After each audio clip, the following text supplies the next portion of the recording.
అందరికీ నమస్కారం. ఈరోజు మనం చెప్పుకోబోయే కథ పెద్ద కోడలు. కథలోకి వెళ్ళబోయే ముందు మీరు కనుక మన ఛానల్ని ఫస్ట్ టైం చూస్తున్నట్లయితే తప్పకుండా మన ఛానల్ని లైక్ చేయండి, షేర్ చేయండి, సబ్స్క్రైబ్ చేయండి, బెల్ ఐకాన్ క్లిక్ చేసి ఆల్ అనే బటన్ని ప్రెస్ చేయడం మర్చిపోకండి.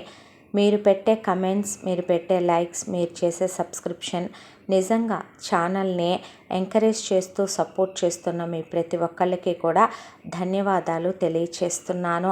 మీరు ఇంకా మన ఛానల్ని ఎంకరేజ్ చేస్తారని, మన ఛానల్ని సపోర్ట్ చేస్తారని, మీరు పెట్టే ఒక లైక్, ఒక కమెంట్, మీరు చేసే ఒక సబ్స్క్రిప్షన్ మీకు పట్టేది 1 నిమిషమే, కానీ దాంతో నాకు ఎంతో ఎంకరేజ్మెంట్గా అనిపించే మీకోసం ఇంకా కొత్త కథలు, మంచి కథలు చదివి వినిపించాలనిపిస్తోంది. ఇంకా ఎంత అప్డేటెడ్గా ఉండే కంటెంట్ మీ దాకా చేర్చగలను అనే చాలా శ్రమపడి మీ దాకా ఒక్కొక్క కథని చేరుస్తున్నాను. తప్పకుండా ఛానల్ని సబ్స్క్రైబ్ చేసుకుంటారు కదో. కథని ఎక్కడ స్కిప్ చేయకుండా వినండి. మరి కథలోకి వెళ్ళిపోదామా? సంజీవరావుది సిటీలో ఒక వ్యాపారం. సంజీవరావు భార్య సులోచన. భార్యాభర్తలు ఇద్దరు పరమ పీనాసి వాళ్ళు. చూస్తూ రూపాయి ఖర్చు పెట్టాలంటే ఒకటికి 100 సార్లు ఆలోచిస్తారు. సంజీవరావుకి ఒక 50 ఎకరాల పొలం ఉంది. అది కాక సులోచన స్త్రీధనంగా ఒక 5 ఎకరాల పొలం తీసుకొచ్చింది. సులోచనకి పుట్టింటి బంగారం, అత్తింటి బంగారం, అటు ఇటు వెండి బాగానే వచ్చింది. సంజీవరావు వ్యాపారం పెట్టగానే వెంటనే వీళ్ళకి పిల్లలు పుట్టలేదు. దాంతో 4-5 సంవత్సరాలు ఆర్జించిన దాంతో సంజీవరావు 2 అంతస్తుల్లో ఒక 12 గదుల ఇల్లు కట్టాడు. దాంతోపాటు ఇక ఒక 6 ల్యాండ్లు కొన్నాడు, ఇంకొక ఇల్లు కొన్నాడు. దానికి తోడు క్యాష్ బాగానే పోగు చేశాడు. సులోచన ఈలోపు బంగారము బాగానే పోగు చేసుకొచ్చింది. కారు ఉంటుంది ఆ ఇంట్లో, కాకపోతే ఆ కారు పెట్రోల్ అవుద్దని సంజీవరావు ఆ కారు వాడ్డో, సైకిల్ మీదే వెళ్తాడో. ప్రపంచానికి ఒకటే చెప్తాడు, ఎక్సర్సైజ్ అవుతుందని, నేను అలా వస్తానని. జనానికి తెలుసు ఇంత వ్యాపారం ఉండే ఆ లోబి బుద్ధి ఏంటో అనుకునేవాళ్ళు అందరూ కూడా. సంజీవరావుకున్న వ్యాపారం ఒక 5 ఫ్లోర్ల సూపర్ మార్కెట్ లాంటిది. దాంట్లో పిన్నీస్ దగ్గర నుంచి, బట్టల దగ్గర నుంచి ఈ వస్తువు దొరుకుద్ది, ఈ వస్తువు దొరకదు అనేది లేకుండా ఎలక్ట్రానిక్ గూడ్స్ దాకా అన్నీ దొరుకుతాయి సమస్తం. ఒక్కొక్క ఫ్లోర్లో ఒక్కొక్కటి అమ్ముతారు. అక్కడ 5 ఫ్లోర్లు, అదే 5 నిమిషాలు కూడా ఖాళీ ఉండదు సంజీవరావుకే. ఇక ఎట్టి పరిస్థితుల్లోనూ పిల్లల్ని కనేయాలి త్వరగా అని పూజలు పునస్కారాలు, డాక్టర్ల దగ్గరికి వెళ్ళి మరీ నెల తప్పింది సులోచన. అయితే ఆడపిల్లని కనాలనే కోరిక, వ్యామోహం, వాంఛతోనే తల్లి అయింది ఒక రకంగా చెప్పాలంటే సులోచన. కూతుళ్ళంటే మహాప్రేమ, మొత్తం కూతుళ్ళకి పెట్టేయాలి అనే ఒక సగటు మధ్యతరగతి ఆడది ఎలా ఆలోచిస్తుందో, రూపాయి వచ్చిన నడమంత్రపు సిరి నరాన పుండని అది ఉన్నట్టుండే ఏదో ఉప్పెనలాగా వచ్చి పడింది. కాబట్టి దాని సంగతి తీసి పక్కన పెడితే సులోచన మాత్రం కూతుళ్ళని కనాలి, కానీ మొత్తం కూతుళ్ళకి కట్టపెట్టాలి అనే కోరికతో తల్లి అయ్యింది. అయితే సులోచన వరుసగా సంవత్సరం తర్వాత ఒక 2 ఏళ్ళు 3 ఏళ్ళు గ్యాపులతో వరుసగా పిల్లల్ని కందే. 5గురు కొడుకులే పుట్టుకొచ్చారు. పెద్దవాడు రవి, రెండోవాడు రాజు, మూడోవాడు ఆనంద్, 4గోవాడు వరుణ్, 5గోవాడు ఆకాష్. 5గురు కొడుకులే పుట్టారు. ఆడపిల్ల పుట్టే వరకు కంటానే ఉంటానని చెప్పింది సంజీవరావుతో. అయితే అసలు ఎందుకైనా మంచిదని జోష్యుడి దగ్గరికి వెళ్ళి అడిగితే సులోచన గర్భం కూతుళ్ళని కనేంత పుణ్యం చేసుకోలేదని, ఎన్నో జన్మల పుణ్యఫలం ఉంటేనే తప్ప ఒక ఇంట్లో మహాలక్ష్మి స్వరూపమైన ఆడపిల్ల పుట్టదని, ఆ మంగళగౌరి, ఆ మహాలక్ష్మీదేవి దీవెనలతోనే ఆడపిల్ల ఒక ఇంట్లో ఉద్భవిస్తుందని, దానికి పూర్వజన్మ సుకృతాలు ఎంతో చేసి ఉండాలి కన్నవాళ్ళనే, సులోచనకి ఉన్న లోబి బుద్ధికి ఆడపిల్ల పుట్టడం చాలా కష్టమని, ఇక అనవసరంగా మీరు ఎదురు చుట్టం వృధా అని, ఎంతమందిని కనాలనుకున్నా పుట్టేది మగపిల్లలేనని మొగుడు పెళ్ళాలిద్దరి జాతకం చూసిన జోస్యుడు చెప్పాడు. ఇంకా ఎందుకు కంటా కూర్చోటం, పని లేక పురిటి ఖర్చులు అనుకొని సులోచనకి ఆపరేషన్ చేయించేశాడు సంజీవరావు. ఇక సులోచన ఇంట్లో పనమ్మాయిని కూడా పెట్టుకోదు. ఎవరో ఒకళ్ళని సంజీవరావు షాపు దగ్గరికి వచ్చిన వాళ్ళల్లో ఇటు పంపమనమని చెప్పి అంట్లు గడిగిచ్చేసుకోవటం, బట్టలు ఉతికిచ్చేసుకోవటం, దాంతోపాటు షాపులో పనిచేసే అమ్మాయిలతో బూజులు దులిపిచ్చేసుకోవటం, ఆ కుర్రాళ్ళ చేత మార్కెట్ నుంచి కూరగాయలు అవి కావలసినవి పళ్ళు సరుకులు తెప్పించుకోవటం, ఇక వాళ్ళతోనే డస్టింగ్ చేయించేసేయటం. అలా అని తన ఒళ్ళేమీ కందనీదు, ఒళ్ళేమీ కరగనీదు. పెళ్ళైన కొత్తల్లో సులోచన బరువు 50 కేజీలు, ఇప్పుడు సులోచన బరువు 150 కేజీలు. ఇంకా సులోచన ఏమి ఒళ్ళు కదలనిచ్చుద్దే, విపరీతమైన జంకు తింటది సులోచన. పొద్దున్న లేచిన దగ్గర నుంచి ఇక 4 రకాల టిఫిన్లు, ఆ తర్వాత ఇక మధ్యలో డ్రై ఫ్రూట్స్, నట్స్, వాటితో పాటు చేసిన షేకులు, రోజుకొక టబ్బు ఐస్ క్రీము, ఏదో ఒకటి తింటూనే ఉంటుంది. ఇక సంజీవరావు చాలా హెల్త్ కాన్షియస్. ఎంతంటే 2 లీటర్ల పాలు 1/2 లీటర్ అయ్యేంత కాయాలి, వాటిల్లో ఇంత ప్రోటీన్ పౌడర్ కలుపుకొని తాగుతాడు. దాంతోపాటు స్ప్రౌట్స్, డ్రై ఫ్రూట్స్, వాటిల్లో హనీ వేసుకొని తినేస్తాడు. దాంతోపాటు ప్రతిరోజు ఎర్లీ మార్నింగ్ బ్రేక్ఫాస్ట్లో ఇంత పెద్ద ఫిష్ని షాలో ఫ్రై చేసి పెట్టాలి అక్కడ, అది తినేస్తాడు. 2 గ్లాసులు జ్యూస్ తాగి అప్పుడు షాపుకు బయలుదేరతాడు సంజీవరావు. కర్మ కాలిపోయి సులోచన తండ్రి పోయాడని సులోచన తల్లి కూతుర్ని పలకరించి కూతురు మీద ఉన్న లవ్వుతో ఒంటి మీద ఉన్న నగలన్నీ కోడళ్ళకి ఇవ్వటం ఎందుకు, కూతురికి దోచిపెడదాం కదా అని ఇటు ఒక స్టెప్ వేసింది. అంతే, తల్లి ఒంటి మీద నగలు మొత్తం నిలువు దోపిడీ అయిపోను సులోచన ఇక అమ్మని పర్మనెంట్గా కిచెన్లో వంట మనిషిని చేసేసిందే. సులోచన ఇంత పుల్లాటు తీసిటి పెట్టదో. సంజీవరావు ప్రతిరోజు షాపులో ఉన్న వాళ్ళల్లో ఎవరో ఒక 2 మనుషుల్ని పంపాలి, సులోచన ఇంటి పనులు మొత్తం చేయించుకోవాలి.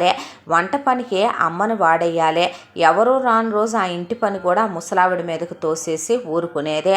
ఆ ముసలావిడికి బాగా బుద్ధి వచ్చి కూతురు అని వచ్చినందుకు బాగా అయ్యింది అని కూతురు హౌస్ అరెస్ట్ చేసేసినట్టు కొడుకులు ఉన్నది మొత్తం కూతురికి దోచిపెట్టింది కాబట్టి కోడళ్ళని నానా చెరలో పెట్టి నానా మాటలు అనిచ్చింది కాబట్టి అటు వాళ్ళు రానివ్వక ఇటు ఇది బయటికి పంపక నరకాలు పడుతూ ఆ కొంపలోనే ఉండి ఆ పని చేయలేక ఆ పని చేస్తూ మొత్తానికి అలా ఊడిగంతో జీవితాన్ని నెట్టుకురాసాగింది సులోచన తల్లి. ఇంత దాంట్లో పిల్లల బాధ్యత ఏమీ సులోచన పట్టించుకునేది కాదు. 5 పిల్లల్ని కనెక్కడ పడేసిన తర్వాత సులోచనకి పురుళ్ళు పోయటం దగ్గర నుంచి అమ్మ బాధ్యతే, పుట్టిన పిల్లలకి పురిటి స్నానాల దగ్గర నుంచి అమ్మ బాధ్యతే. ఆ తర్వాత పిల్లలకు 3 నెలలు పాలిచ్చి అందం తగ్గుద్దని పాలు కూడా ఇవ్వదు సులోచన. ఆ తర్వాత ఇక ఎటు సులోచన తల్లి ఉంది కాబట్టి ఆవిడే ఏ ఉగ్గు పోసో పిల్లలకి ఏదో ఒకటి పెట్టుకోనో ఎలాగోలాగా ఆవిడే పెంచుకొచ్చిందే. కాలచక్ర భ్రమణంలో నిజంగానే సులోచన తల్లిలో చాలా మార్పు వచ్చింది. చాలామంది అమ్మలు కోడళ్ళు మంచోళ్ళు కాదనుకొని కూతుళ్ళని నెత్తికెక్కించుకొని మొత్తం ఉన్నదంతా వీళ్ళకు దోచిపెట్టాలనుకొని పరాయింటి నుంచి వచ్చిన ఆడకూతుళ్ళు కూడా మన కూతుళ్ళ లాంటి వాళ్ళేనని మర్చిపోయి చెర్ల పెడుతూ ఉంటారు. తను ఒకప్పుడు ఒక ఇంటికి కూతురే, ఒక ఇంటికి కోళ్ళే, ఒక మనిషికి భార్యే, తను పిల్లలకి తల్లే. అలాంటిది కూతురుకు మాత్రమే అమ్మ కొడుకు కాదన్నట్టుగా తను చేసిన ద్రోహానికి ఆవిడ ప్రతి క్షణం బాధపడుతూ ఉండేదే. ముసలి వయసులో కోడళ్ళు నెత్తిన పెట్టుకొని చూసుకుంటే జీర్ణించుకోలేక ఇక్కడికి వచ్చి నానా నరకాలు పడుతున్నందుకు ఆవిడ మీద ఆవిడకే అసహ్యం వేసేదే. పై ఎత్తున సులోచన ఎప్పుడు చూసినా సంజీవరావునే పద్దాక కోరికతో నాకు ఈరోజు ఒంట్లో బాగాలేదని, కాళ్ళు బెణికిందని, తలనొప్పిగా ఉందని మిట్ట మధ్యాహ్నం షాపు నుంచి మొగుడిని పిలిపించుకొని అన్నం తిన్న తర్వాత వాళ్ళమ్మని వెళ్ళి వంటగదిలో సాయంత్రం స్నాక్స్ ప్రిపరేషన్స్ చూసుకోమని మొగుడితో గడిపి మరీ పంపేది సులోచన. ఆవిడికి ప్రాణం విసిగేసిపోయేది ఒకవైపున. ఇక 5 పిల్లలు ఎదగటం మొదలుపెట్టారు. పిల్లలకి స్నానాలు, ముడ్లు, మూతులు కడగటం దగ్గర నుంచి అన్ని పనులు సులోచన తల్లివే. పిల్లలు ఒకళ్ళ తర్వాత ఒకళ్ళు స్కూల్కి వెళ్ళటం మొదలుపెట్టారు. ఆ పిల్లలకి మార్నింగ్ బ్రేక్ఫాస్ట్లు, స్నానాలు చేయించి స్కూళ్ళకి రెడీ చేయటం, మధ్యాహ్నం ఆవిడే ఎత్తుకెళ్ళి లంచ్ పెట్టుకొచ్చుకోవటం, సాయంత్రం తెచ్చుకోవటం, ట్యూషన్లో వదిలిపెట్టుకోవటం అన్నీ సులోచన తల్లే. నేను కన్నానో ఇది కందో నాకు అర్థం కావట్లేదు తండ్రి, కర్మ అనుకుంటే ఇక కాలచక్ర భ్రమణంలో పిల్లలు పెరిగి పెద్దవాళ్ళు అవటం మొదలు పెడితే సులోచన తల్లి సులోచన పెద్ద కొడుకు రవిని దగ్గరికి తీసుకొని చేసుకొని చూడయ్యా, ఎవరి మాటలు వినే నిజంగా నికాల్సైన సరైనటువంటి మగాడు ఎవడూ కూడాను తన భార్యని బాధ పెట్టకూడదు. మీ అమ్మ ఎలాంటిదో తెలుసా? మీ అమ్మకి అత్తని అమ్మని ఎలాంటి భేదాలు ఉండవు. మహానుభావురాలు మీ నాయనమ్మ మీ తాతయ్య పైకి పోయారు కానరే, మీ అమ్మ ఎలాంటిదంటే చివరికి ఇసుకలో నుంచి కూడా నూనెను తీసే రకం అన్నమాట. మనుషుల్ని ఎంతవరకు వాడాలో అంతవరకు వాడేసి వదిలేస్తుంది. మీ అమ్మేమి అందరికన్నా అతీతమైంది కాదయ్యా. నా మీద కూడా చేయి చేసుకొని నన్ను కూడా పచ్చి బూతులు తిట్టుద్ది. మీ నాన్న లేనప్పుడు చెవులో మీ అమ్మతో జాగ్రత్తగా ఉండాలి. మీ అమ్మ సంస్కారహీనురాలు. మీ అమ్మ మంచిది కాదు. మీ అమ్మ ప్రమాదకరమైన వ్యక్తి. న్యాయం ధర్మం మాట్లాడదో. మీ అమ్మకి డబ్బు పిచ్చి, నగల పిచ్చి, అందం పిచ్చి, మీ నాన్న పిచ్చి. ఒక రకంగా చెప్పాలంటే మీ అమ్మ స్వార్థపరురాలు. తన గురించి తను తప్ప ఎవరి గురించి ఆలోచించుకోలేని తత్వం ఉన్న మనిషి. ఇంటికి పెద్ద కొడుకువి, జాగ్రత్త అయ్యా అని చెప్పి పెంచుకుంటూ వచ్చిందే. రవి చిన్నప్పటి నుంచి కన్న కళ ఎంటెక్ చదువుకోవాలని. అయితే రవి 10th క్లాస్కి వచ్చినప్పుడు సంజీవరావు నిర్ణయించింది ఏంటంటే 5 కొడుకుల్ని కూడా డిగ్రీల వరకే చదివించి వెంటనే వ్యాపారంలోకి దించేసి వ్యాపారం నేర్పించేసి పెళ్ళిళ్ళు చేసేయాలి అనే. అది కాదు నాన్న, నేను ఇంజనీరింగ్ చేసి ఎంటెక్ చేసి అడుక్కు తింటావా? చేసి నువ్వు రాకపోతే ఎలా కుదురుద్ది? నా తర్వాత నా అంతటి వాడివైతే ఇంటి బాధ్యత షాప్ బాధ్యత నువ్వు తీసుకొని రేపు నీ తమ్ముళ్ళకి నేర్పించాలైతే మంచని చెడని.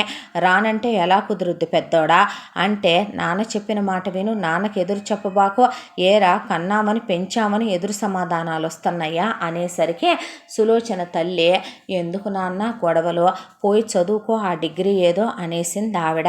రవి ఇంటర్మీడియట్లో వద్దని సంజీవరావు చెప్పిన ఆశ తీరక ఎంసెట్ రాస్తే చాలా మంచి ర్యాంక్ వచ్చింది. అయినా రవి ఆశల్ని తొక్కేసి డిగ్రీలో పడేసి వచ్చాడు సంజీవరావు. ఆ తర్వాత రవి డిగ్రీ కంప్లీట్ అయిపోయింది. అయిపోయిన వెంటనే కొడుకుని తీసుకెళ్ళి వ్యాపారంలో పెట్టేసి 5 ఫ్లోర్ల బాధ్యత ఒక 6 నెలల పాటు నేర్పించేసి మెల్లమెల్లగా తను రిలాక్స్ అయిపోవటం. పెళ్ళాంతో ఇక మధ్యాహ్నం వస్తే మళ్ళీ వెళ్లకుండా పెళ్ళాంతో టైం స్పెండ్ చేయటం మొదలుపెట్టాడు. రవి వాళ్ళ అమ్మమ్మ, ఇదేమి దరిద్రమో, మొత్తం భారం నీ మీదే పడిపోతోంది నాన్న, చూసుకో, తనకు మాలిన ధర్మం ఎప్పుడూ మంచిది కాదు. అపాత్ర దానాలు శ్రమ అయినా సరే ఎవరి కోసం మనం ఖర్చు పెట్టి చేయకూడదయ్యా, జాగ్రత్త అని చెప్పింది ఆవిడ. రవి అలా షాపు బాధ్యతలన్నీ మోయటం 1 సంవత్సర కాలం అయిపోయింది. సంవత్సర కాలం అయిపోయిన తర్వాత అప్పటికే వచ్చి సులోచన కింద నలిగి ఉన్న సులోచన తల్లి ఒకరోజు రాత్రి పడుకొని తెల్లాడి లేవలేదు, పైలోకాలకి చేరుకుంది. దాంతో సులోచనకి ఒకవైపున వంట పని ఒక్కటి చేత్తో గరిటెలు తిప్పి చెయ్యాలన్నా కూడా చిరాకు వచ్చేసి, చెమట ఎవడు చేస్తాడు, దరిద్రపు చిరాకు, ఏసీల్లో ఉండే జీవితాలాయా, ఇన్నాళ్ళంటే ముసలిది పడింది దరిద్రపు గోల, నా వల్ల ఎక్కడవుద్ది అనుకుందే. అయితే ఈలోపు పనమ్మాయిని పెట్టుకుందామంటే పళ్ళు రాలగొడతానన్నాడు సంజీవరావు. రూపాయి ఖర్చు పెట్టే మంద కాదు వీళ్ళు. దాంతో ఇక సులోచనకి మెరుపు లాంటి ఒక ఆలోచన వచ్చింది. పెద్దోడు దెట్టు డిగ్రీ అయిపోయింది, వీడు వ్యాపారానికి వెళ్ళబట్టి కూడా సంవత్సరం అయిపోయింది, వీడికి ఇంకా పెళ్లి చేయొచ్చుగా, గవర్నమెంట్ లెక్క ప్రకారం కూడా అప్పుడైతే పెద్ద కోడలు వచ్చుద్ది, ఇంటి బాధ్యతలు మొత్తం అదే చూసుకుంటుంది అని ఆలోచించి మొగుడికి చెప్తే, సరే నీ ఇష్టం అన్నాడు సంజీవరావు. అయితే పెళ్ళిళ్ళ పేరయ్యని పిలిచి, మాకు రూపాయి కట్న కానుకలు అక్కర్లేదు, ఇంటి పని వంట పని, వచ్చిన పిల్ల అయి ఉండాలి, సిటీ పిల్ల అయి ఉండకూడదు, పల్లెటూరు పిల్ల అయి ఉండాలి, వాళ్ళు కట్నాలు కానుకలు ఇవ్వకపోయినా పర్వాలేదు, పిల్ల పెద్దగా చదువుకోకపోయినా పర్వాలేదు, చూడటానికి కాస్త బాగుంటే అంతే చాలు పిల్ల, నువ్వు సంబంధం వెతుక్కురాపో అని చెప్పింది పెళ్ళిళ్ళ పేరయ్యకి. అయితే వెళ్ళిన పెళ్ళిళ్ళ పేరయ్య కాస్త భువనేశ్వరి వెంకట్రావు అనే దంపతులకి 4 కూతుళ్ళు. అందులో పెద్ద పిల్ల పేరు సంధ్య. పిల్లది ఇంటర్ 2nd ఇయర్ వరకు అయిపోయింది. పిల్లకి 18 ఏళ్ల వయసు. అయితే అప్పటికే పిల్లవాళ్ళు బాగా బ్రతికిన వాళ్ళు, 100 ఎకరాల పైన ఆస్తిపాస్తులు ఉంటే వెంకట్రావు అమ్మా నాన్నలు మొత్తం కూతుళ్ళకి దోచిపెట్టి వెంకట్రావు మౌనంగా ఉండి అక్క చెల్లెళ్ళకే అమ్మా నాన్న అన్నీ దోచిపెడుతున్నా సరే అక్కలంటే చెల్లెళ్ళంటే ప్రాణం పెట్టి తన పెళ్ళాం పిల్లల గురించి ఆలోచించకుండా ఉన్నదంతా కరగదీసేశాడు అమ్మా నాన్నలకు పెట్టి. చివరికి మిగిలింది ఏదో చిన్నపాటే బుక్కా పకీరు ఉద్యోగం ఒకటే. దాంతో 3 పూట్ల కడుపులోకి ముద్ద వెళ్ళటమే కష్టం. వాళ్ళకి సంధ్య కాకుండా ఇంకా 3 ఆడపిల్లలున్నారు. సంధ్యని పెద్ద చదువులు చదివిస్తే ఇంకా పెద్ద చదువులు చదివే కట్నాలు అడిగే వాళ్ళకిచ్చి పెళ్ళిళ్ళు చేయాలని భయపడింది భువనేశ్వరే. దాంతో ఈ సంబంధం వచ్చేసరికి వీళ్ళకి సొంత ఇల్లుంది, షాప్ ఉంది, అబ్బాయి డిగ్రీ చదువుకున్నాడు, పిల్లోడు మంచోడు, పిల్లాడికి 22 ఏళ్ల వయసు, సంధ్య కన్నా 4 ఏళ్ళు పెద్దోడు రవి. అయినా సరే పర్వాలేదులే, పిల్ల సుఖపడుద్ది. అసలు ఇప్పటికే తన ఆడపడుచు మొగుళ్ళు తెచ్చిన సంబంధాల కంటే ఇది చాలా నయ్యం. 2వ సంబంధపు వెధవల్ని 3వ సంబంధపు వెధవల్ని తెచ్చి పిల్లకు పెళ్లి చేయాలనుకున్నారు. అలా చూస్తే ఈ అబ్బాయి నయమే కదా అని పెళ్లి చూపులకు రమ్మని కబురు చేశారు. రవి వెళ్తే సంధ్య చాలా ముద్దుగా అమాయకంగా, ఆ వయసులో ఉండే ఆ అందమే వేరేమో. రవికి బాగా నచ్చేసింది సంధ్య. సంధ్యనే రవి నచ్చాడా అని అడగటం వాళ్ళ ఫ్యామిలీలో అలవాట్లేదు. రవిని ఎటు సులోచన సంజీవరావు ఆ విషయం అడగరు. కానీ రవి మాత్రం సంధ్యతో మాట్లాడాలి అని పక్కకి తీసుకెళ్ళి, నేను నీకన్నా 4 సంవత్సరాలు పెద్ద, పర్వాలేదా, నీకు ఇష్టమేనా అని అడిగితే ఆ మాటకే తల ఇలా ఊపింది నిలువుగా. నేను నీకు నచ్చానా అని అడిగితే నచ్చారండి అని చెప్తే, ఏం నచ్చారంటే మీరు మంచివారు. ఎలా తెలుసు నేను మంచివాడినని? ఏమో నాకు అనిపించారు. మా అమ్మ చెప్పిందిగా, నిజంగా ప్రేమించే భర్త ఎప్పుడూ మంచివాడవుతాడని, మీరు మంచివాళ్లే అనేసరికి రవికి చాలా నచ్చేసింది సంధ్య అమాయకత్వం. ఎందుకో ఆ వయసులో వల్లమాలిన ప్రేమ కలిగేసింది కాబోయే పెళ్ళామంటే. అయితే ఆ తర్వాత రవికి సంధ్యకి నిశ్చయితాంబూలాలు మార్చుకున్న తర్వాత ఎంగేజ్మెంట్లో ఒక నెక్లెస్ పెట్టి, పిల్లకి ఒక ఉంగరం పెట్టి ఒక చీర పెట్టింది సులోచన. వాళ్ళు మేమేమి కట్న కానుకలు ఇచ్చుకోలేము అని చెప్పేశారు. ఆ తరువాత పెళ్లి ఏర్పాట్లు జరుగుతున్నప్పుడు రవి ఒకసారి సంధ్యని చూద్దాం కదా అని సంధ్య కోసమని ఒక ప్రెజెంటేషన్ తీసుకొని వాళ్ళ పుట్టింటి దగ్గరికి వెళ్ళాడు. అప్పుడు సంధ్య చెల్లెళ్ళు 3 లేరు, చదువుకోవటానికి వెళ్ళారు. సంధ్య తండ్రి లేడు. సంధ్య తల్లి సంధ్య మాత్రమే ఉంటే ఒక్కసారి తనతో మాట్లాడదామని వచ్చాను అత్తయ్య గారు అని అడిగితే, మాట్లాడు బాబు, కాకపోతే ఒక్క 10 నిమిషాలు నేను చెప్పేది వినగలవా నాయనా అందావిడ. చెప్పండి అన్నాడు రవే. చూడు బాబు, నేను ఒక పశువుని పెళ్లి చేసుకున్నాను. ఏ ఆడదైనా సరే తన పుట్టింటినే, అలాగే తన పుట్టినింటి వాళ్ళు ఎంతో గారాబంగా మమకారంతో పెంచి పెద్ద చేస్తే అన్నింటినీ అందరినీ వదులుకొని కట్టుకున్నవాడే సర్వస్వం. తన వైపున ఏదొచ్చినా కట్టుకున్నవాడు స్టాండ్ తీసుకుంటాడు, బాధ్యత తీసుకుంటాడు, మాట్లాడతాడు, తన సుఖపెడతాడు. ఇక్కడికి వచ్చాక కష్టపడక్కర్లేదో అర్థం చేసుకుంటాడు, గుండెల్లో పెట్టుకొని చూసుకొని ప్రేమిస్తాడని నమ్మి వచ్చుద్దే. అయితే నేను ఈ పాపిష్టి వెధవని పెళ్లి చేసుకుని జీవితంలోనే పెద్ద తప్పు చేశానయ్యా. నేను స్త్రీధనంగా తెచ్చింది మొత్తం కూడాను మా అమ్మా నాన్నలు దరిద్రం కొద్దీ అతని పేరు మీద రాశారు.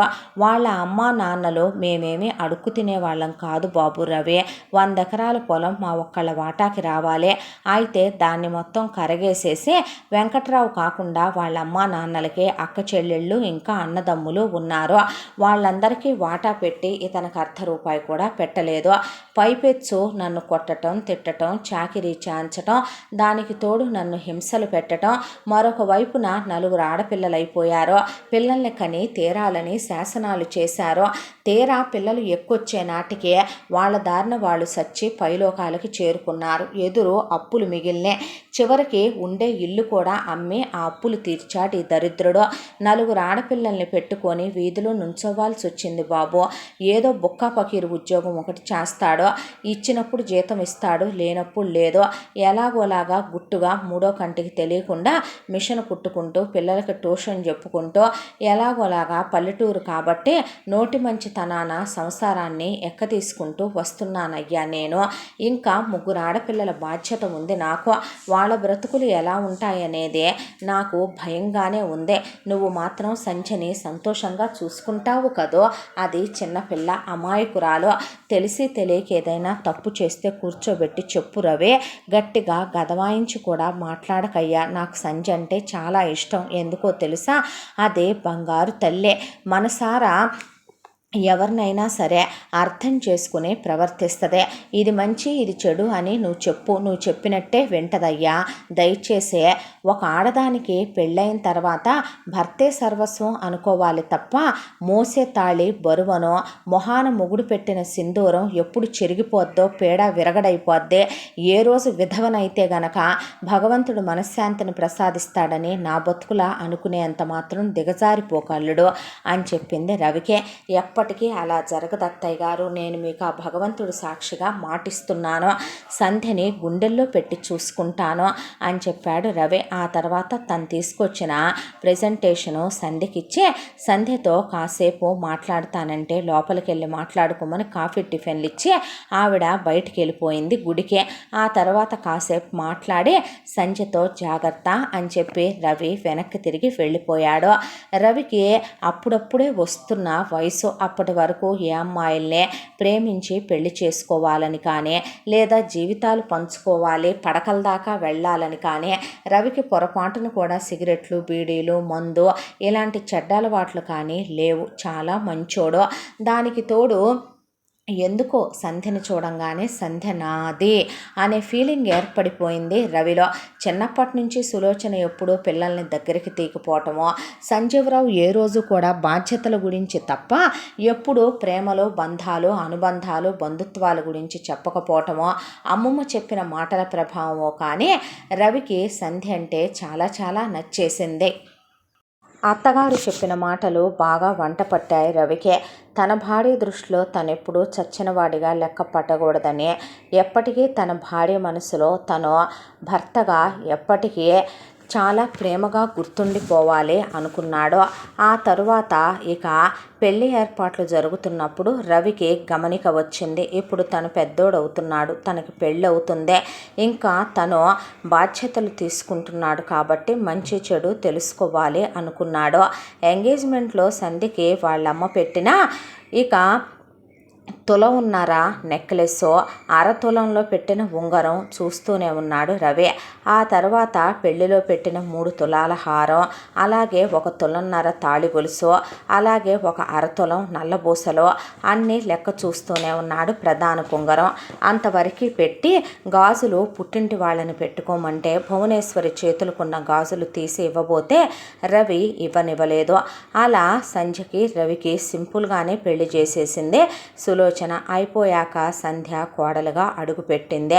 పెద్ద కొడుక్కి పెళ్ళయిన తర్వాత అప్పటి వరకు సైకిల్ మీదే రవి కూడా ఇక సూపర్ మార్కెట్ దాకా వెళ్ళి రావాలి. పెళ్ళయిన తర్వాత నాకు బండి కొనిపెట్టు నాన్న, బయట పనులు చాలా ఉంటున్నాయి, సైకిల్ మీద ఎండలో తిరగలేకపోతున్నాను అని నోరెత్తి ఫస్ట్ టైం మాట్లాడాడు రవి. దాంతో సంజీవరావు చేసేదేమీ లేక ఎటు అడిగింది మనకి సూపర్ మార్కెట్కి కూడా ఎటు బయట కుక్క తిరుగుడు తిరగాల్సే ఉంటుంది కాబట్టి రవి స్వకార్యం స్వామి కార్యం రెండిటికి పనికొస్తాయి కదా అని చెప్పి రవికి బండి కొనిపెట్టాడు. అప్పటి వరకు రవి గల్లాపెట్టులో నుంచి ₹1 తీసుకోవాలంటే గడగడలాడుతూ సంజీవరావుని తీసుకోవచ్చా అని అడిగి తీసుకునేవాడు. ఎప్పుడైతే పెళ్ళయిందో ఆ రోజు నుంచే తనే స్వతంత్రంగా తనకెంత కావాలంటే అంత తీసుకోవటం మొదలుపెట్టాడు. భార్యని తీసుకొని బయటికి ఇక ఆదివారం అయితే రవి ఇంట్లోనే ఉంటాడు. సంధ్యని సినిమాకని అక్కడికని ఇక్కడికని తిప్పుకొస్తాడు. ఇంట్లో సంధ్య పేరక్కలాగా జడేసుకొని చీరలు కట్టుకుంటుంది. నాతో బయటకు వచ్చేటప్పుడు డ్రెస్సులు వేసుకోమని డ్రెస్సులు కొనిపెట్టాడు. ఇక అటు ఇటు మనుగుడుపులు 16 రోజుల పండగలు అయిపోయాక భువనేశ్వరి జాగ్రత్తలు చెప్పి పంపింది రవికి సంధ్యకి. ఆ తర్వాత వచ్చిన తర్వాత సంధ్య కోసమని డ్రెస్సులు కొన్నాడు. మేకప్ వేసుకో, లిప్స్టిక్ వేసుకో, నువ్వు చాలా బాగుంటావురా అని ఎంతో ప్రేమగా చూసుకునేవాడు. భార్యాభర్తలు చాలా క్లోజ్గా లవబుల్గా రొమాంటిక్గా ఉండేవాళ్ళు. రవి ఎదురుగా సంధ్యని సులోచన ఒక్క మాటన్నా సంధ్యకి ఒక్క చిన్న పని చెప్పినా కూడా రవి ఊరుకోడు. అయితే రవిని కాస్త అలా సూపర్ మార్కెట్కి పొద్దున్నే వెళ్ళిపోతాడు కాబట్టి వెళ్ళిపోయాక చెప్పినట్టుగా లేకుండా సులోచన మెల్లమెల్లగా పనులు పురమాయించడం మొదలుపెట్టింది సంధ్యకే. దాంతో బండంట్లు తోమటం, టిఫిన్లు చేయటం, అన్నాలు వండటం, అందరికీ క్యారియర్లు పంపించటం, సాయంకాలం స్నాక్స్, రాత్రి భోజనాలు, బట్టలు అంతమందివి ఉతకటం, ఇవన్నీ పనులన్నీ ఆ అమ్మాయి మీద అప్పచెప్పేసిందే. అప్పచెప్తే రవి ఎందుకు చేస్తున్నావురా నువ్వు ఇవన్నీ అంటే, పర్వాలేదు మాది పల్లెటూరేగా, కానీ కట్నం లేకుండా మీరు చేసుకోలేదా ఏంటి నన్ను, నేను ఈ పనులన్నీ చేస్తాను నాకు వచ్చులే అనేసింది. అయితే పిచ్చిదానా ఏం మాటలేవి, నువ్వు కట్నం తీసుకురావటం ఏంటి, నువ్వు నా బంగారానివే అని రవి ఎందుకు చెప్తున్నావమ్మా ఈ పనులన్నీ, తనకి చిన్నపిల్ల అయితే తను చేయగలుగుద్దా ఏంటి, అదేంట్రా మొన్నటిదాకా నేను చేయలే, ఎప్పుడు చేసావమ్మా నాకు తెలియకుండా, నువ్వు నాన్న షాపులో వాళ్ళని వీళ్ళని పంపించి అమ్మమ్మ వంట పని అంతా చూసుకోవటమే తప్ప నువ్వు మా చిన్నప్పుడు ఎంత బరువు ఉండేదానువు ఇప్పుడు ఎంత బరువు పెరిగావో అద్దాన్ని అడుగు చెప్పుద్ది, అడ్డం తిరిగితే తప్ప కనపట్టలేదు నువ్వు, అలాంటిది చిన్నపిల్ల అయితే తన మీద అంత పని భారం పెట్టడం ఏంటి, ఇది ఇంకా బాగుంది, ఇంటికి పెద్ద కోళ్ళు అన్న తర్వాత తప్పుద్దా ఏంట్రా అంది సులోచన. తప్పాలమ్మా, తప్పకపోతే కుదరదు, తను మాత్రమే ఎంత పనిని చేయగలుగుద్దే అన్నాడు రవి. అంటే చెయ్యాలిరా, చేయపోతే ఎలా అన్నాడు సంజీవరావు. ఓహో అలాగా అని రవి ముందు ఒక 4-5 నెలలు ఏమీ మాట్లాడలా. ఈలోపు సంధ్యకి తనకి మధ్య బాగా చనువు వచ్చింది. ఫస్ట్ నైట్లకు ముందు నుంచే సంధ్య చిన్నపిల్లనే, రవి వెంటనే పిల్లల్ని కనాలనుకోలేదు. తాను సంభాళించుకునే వయసే తనకి లేదు, పిల్లల్ని ఏమి సంభాళించుకొస్తుంది అనే దాంతో బర్త్ కంట్రోల్ యూజ్ చేయడం మొదలుపెట్టాడు. సులోచన ఒకవైపున సంధ్య కడుపు రాలేదనే పాట పాడుతూనే ఉంది ఇంట్లో. దాంతో రవి చూడమ్మా, ఒకసారి 2 సార్లు 3 సార్లు 4 సార్లు, ఇప్పటికి 4,000 సార్లు అని ఉంటావు, ఒక విషయం చెప్పనా, నీకేమన్నా పెళ్ళవంగానే పుట్టామా మేము, అంత మాత్రం చేత గొడ్రాలి అయ్యావా నువ్వు, ఎవరికి ఎప్పుడు ఏ టైంలో ఏది జరగాలంటే అది జరుగుద్దే, అయినా లోపం తనలోనే ఉండక్కర్లా నాలో కూడా ఉండొచ్చుగా, నేను నికాల్సైన మగాళ్ళని కన్నానురా, నువ్వే చెప్తావా ఏంటి మా మగతనాల గురించి, బాగోదులే నోరుమోయ్ అన్నాడు రవి. ఆ తర్వాత ఇక రవి సంధ్య పనిచేసి అలసిపోతుంటే ప్రతిరోజు సాయంకాలం షాపు నుండి సంజీవరావు 6ంటికే వచ్చేసి సులోచనతో బెడ్రూమ్లో దూరిపోతాడు. మిగతా 4 తమ్ముళ్ళు 4 గదుల్లో ఇక ఫోన్లు చిట్చాటుల్లో మునిగిపోతారు. ఫ్రెండ్స్తో వాళ్ళతో వీళ్ళతో బయట గాలికి తిరగటానికి వెళ్తారు. రవి మాత్రం 9-10 దాకా ఆ షాపులో పడి కొట్టుకోవాలి. కొట్టుకొని ఆ తర్వాత వస్తూ సంధ్య కోసం ఒకరోజు స్వీట్స్, ఒకరోజు ఫ్రూట్స్, అలాగే ఒకరోజు అవని ఇవని ప్రతిరోజు ఏదో ఒకటి తెచ్చుకొని రవి వచ్చాక సంధ్యకి ఏ పని చెప్పకూడదు. చెప్పిందో చచ్చిపోయింది సులోచన. కాబట్టి ఇక తనకి నడిరాత్రి వేళ ఆకలవుద్దని, ఇక సంజీవరావుకి ఇక అర్ధరాత్రి వేళ ఆకలవుద్దని అన్నీ రెడీ చేయించుకొని తన కాళ్ళ కొబ్బరి నూనె రాయించుకొని తల్లో పూలు పెట్టించుకొని అన్నీ సిద్ధం చేయించుకొని చిలకలు మల్లెపూలు శోభనం పాలు అన్నీ కాయించుకొని అప్పుడు వదిలేసుద్ది సంధ్యనే. ఇక రవి రాగానే సంధ్య బెడ్రూమ్ డోర్లు వేసేయాలి. భోజనం కూడా ఇద్దరికి కలిపి తీసుకెళ్తే తను తింటూ సంధ్యకి తినిపించుకుంటాడు. బయట నుంచి తెచ్చిన సంధ్యకి తినిపిస్తాడు. సంధ్యను ఒళ్ళో పడుకోబెట్టుకుంటాడు, గుండెల మీద పడుకోబెట్టుకుంటాడు, ముద్దులు పెట్టుకుంటాడు, దగ్గరికి తీసుకుంటాడు. ఇద్దరు చాలా సరసంగా, చాలా సరదాగా, చాలా క్లోజ్గా, రొమాంటిక్గా ఉంటారు ఇద్దరు కూడాను. ఇక సంధ్యని పెళ్ళికి ముందు చెప్పాడు రవి, బర్త్ కంట్రోల్ యూజ్ చేద్దాం, పిల్లలు వద్దు, ఆ విషయం నువ్వు అసలు మనిద్దరి మధ్య తప్ప 3వ వ్యక్తికి చెప్పొద్దని, ఏమన్నా వాడుతున్నారంటే అని సులోచన 100 సార్లు అడిగినా సంధ్య నవ్వేసి ఊరుకొని తల అడ్డంగా తిప్పేది తప్ప అసలు ఏమీ చెప్పేది కాదు. రవి ఏది చెప్తే అదే వింటది సంధ్య. దాంతో రవి ఒకరోజు గమనించటం మొదలుపెట్టాడు.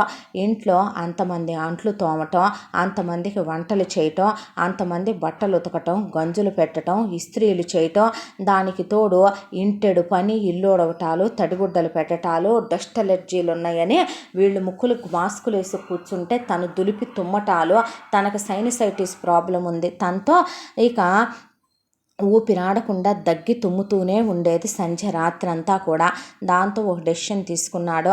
ముందు షాప్లో పనిచేసే ఒక అబ్బాయికి చెప్పి ఒక అమ్మాయి పనికి కావాలని అడిగాడు. ఆ అబ్బాయి వెంటనే ఒక అమ్మాయిని పనిలోకి తీసుకొస్తే ఈ అమ్మాయి పేరు వసంత, మంచిది, బాగా పనిచేసుద్ది అని చెప్తే, ప్రొద్దుటే 6 గంటలకి నువ్వు మా ఇంటికి రావాలి వసంత, సాయంకాలం నువ్వు 9 గంటల వరకు అందరి భోజనాలు అయ్యే వరకు ఉండి వెళ్ళిపోవాలి, నీకెంత జీతం కావాలో చెప్పు, అలాగే ప్రతి పనిలోనూ నువ్వు సంధ్యకి సాయం చెయ్యాలి. అంట్లు తోమటం, ఇల్లు ఉడవటం, తడిగుడ్డలు పెట్టడం, బాత్రూములు కడగటం, బెడ్షీట్లు సర్దటం, అలాగే నువ్వు వంటగదిలో తనకి కూరలవి కోసివ్వటం అన్నీ నువ్వే చెయ్యాలి అని చెప్పాడు రవి. అందరి బట్టలు కూడా ఉతకాలంటే బాబు అంతమంది బట్టలు నేను ఉతకలేను అని వసంత్ అనేసరికి రవికి సంధ్య గుర్తొచ్చింది. పిచ్చిదే, అలా పడే బండి బట్టలు రోజుకు 4 సార్లు స్నానాలు చేస్తారు ఇంట్లో వాళ్ళు. అంతమంది బట్టలు అంత చిన్నపిల్ల ఎలా ఉతుకుతోందో పిచ్చిదే అనిపించి, సరే అయితే నువ్వు ముందు పనిలోకి రా అని చెప్పాడు వసంతకే. వసంత చాలా మంచిదే, సంధ్య మంచిది కాబట్టి పనిలో జాయిన్ అయిపోతే ఇప్పుడు ఇదెందుకురా, ఎవడిస్తాడు జీతాలు అన్నాడు సంజీవరావు. నువ్వే ఇస్తావు నాన్న. ఎవడిస్తారు? నా పెళ్ళామేమీ పని మనిషి కాదుగా. అంత బాధగా భారంగా ఉంటే నా పెళ్ళాన్ని తీసుకుని నేను వెళ్ళి వేరు కాపురం పెట్టుకునేదా అంటే సంజీవరావుకి ఏది ఏమైనా సరే తన కొడుకులు తన కళ్ళ ముందే ఉండాలి, వేరు కాపురం పెడితే ఊరుకోడు. కాబట్టి సర్లే పెట్టుకోండి అనేశాడు. అనేస్తే వసంతకి 20,000 రూపాయలు జీతం. ఇక వసంతకు కూడా ఒక్కొక్కసారి ఒళ్ళు నొప్పులు వచ్చేసే ఆ ఇంట్లో చాకిరికి. ఆయన సంజయ్కి ఇంకా బట్టల చాకిరి మిగిలే ఉండటంతో రవి ముందు ఇమీడియట్గా సంజీవరావుని ఒక చెక్కు పడేసి చెక్కు మీద సంతకం పెట్టమన్నాడు. దేనికిరా అంటే ఇంట్లోకి వాషింగ్ మిషన్ తీసుకోవాలి అని చెప్తే, ఇప్పుడు అదెందుకురా అంటే, మరెవరు ఉతుకుద్దా, నువ్వు ఉతుకుతావా నాన్న? రోజుకు 4 సార్లు స్నానాలు చేసి బట్టలు ఉతికితే నా పెళ్ళాం నా చేతికి కూడా దక్కేలా లేదో, అందుకే పెళ్లి చేశారా ఏంటి? నాకు అర్థం కావటం లేదో. అది చిన్నపిల్ల, అన్నన్ని బట్టలు ఎలా ఉతుకుద్ది అనుకుంటున్నారో? రేపొద్దున అది పిల్లల కంటానికి కూడా పనికిరాదు ఇలా చాకిరీ చేసుకుంటూ పోతే అన్నాడు రవి. సచ్చినట్టు సంజీవరావు తిట్టుకుంటూ సంతకం పెట్టక తప్పల. వాషింగ్ మిషన్ వచ్చింది. వసంతకి నేర్పించాడు రవి. దాంతో వసంతే రోజుకు 5-6 లోడ్లు వేస్తే తప్ప బెడ్షీట్లు, కట్టెన్లు, డోర్మెట్లు, ఇంట్లో వాళ్ళ బట్టలు అవన్నీ ఐసచ్చయ్యే కాదు. ఇంకా పైన వసంత గంజులు పెట్టడం, ఆ తర్వాత ఇస్త్రీ అబ్బాయిని మాట్లాడి డైలీ నీ బండి తీసుకొచ్చి ఇక్కడ పెట్టి బట్టలు అందరి ఐరన్ చేసి వెళ్ళరా నువ్వు అని చెప్పాడు రవి. ఆ తర్వాత అయినా సరే సంజయ్కి ఇంకా వంట పని మిగులే ఉందే. ఆ వంట పని ఏమన్నా చిన్న పనే? సులోచనకి ఒక రకం వండాలి. సులోచన ప్రతిరోజు పొద్దున్నే పూరీలు, బజ్జీలు అలాంటివి తింటది. బ్రేక్ఫాస్ట్ దగ్గర మొదలు పెడితే ఒళ్ళు కందనివ్వదో. అసలు ఏసీ రిమోట్ కూడా నొక్కెళ్ళాలి సంధ్య, ఫ్యాన్ స్విచ్ కూడా నొక్కెళ్ళాలి సంధ్య. ఇక స్నానం కూడా సంజయ్ చేయించాలి. ఒళ్ళు కదలటం కూడా మానేసింది సులోచనకి. తలదువ్వి ముడేసి తల్లో పూలు పెట్టాలి సంధ్య. ఇక అదంతా ఒక ఎత్తంటే సంజీవరావు ఒక రకం తిండి తింటాడు. 2 లీటర్ల పాలు, ప్రోటీన్ పౌడర్లు, జ్యూసులు, ఇక హెల్దీ బ్రేక్ఫాస్ట్లు సంజీవరావుది వేరే. ఇక రాజు ఒక రకం తింటాడు, ఆనంద్ ఒక రకం తింటాడు, వరుణ్ ఒక రకం తింటాడు, ఆకాష్ ఒక రకం తింటాడు.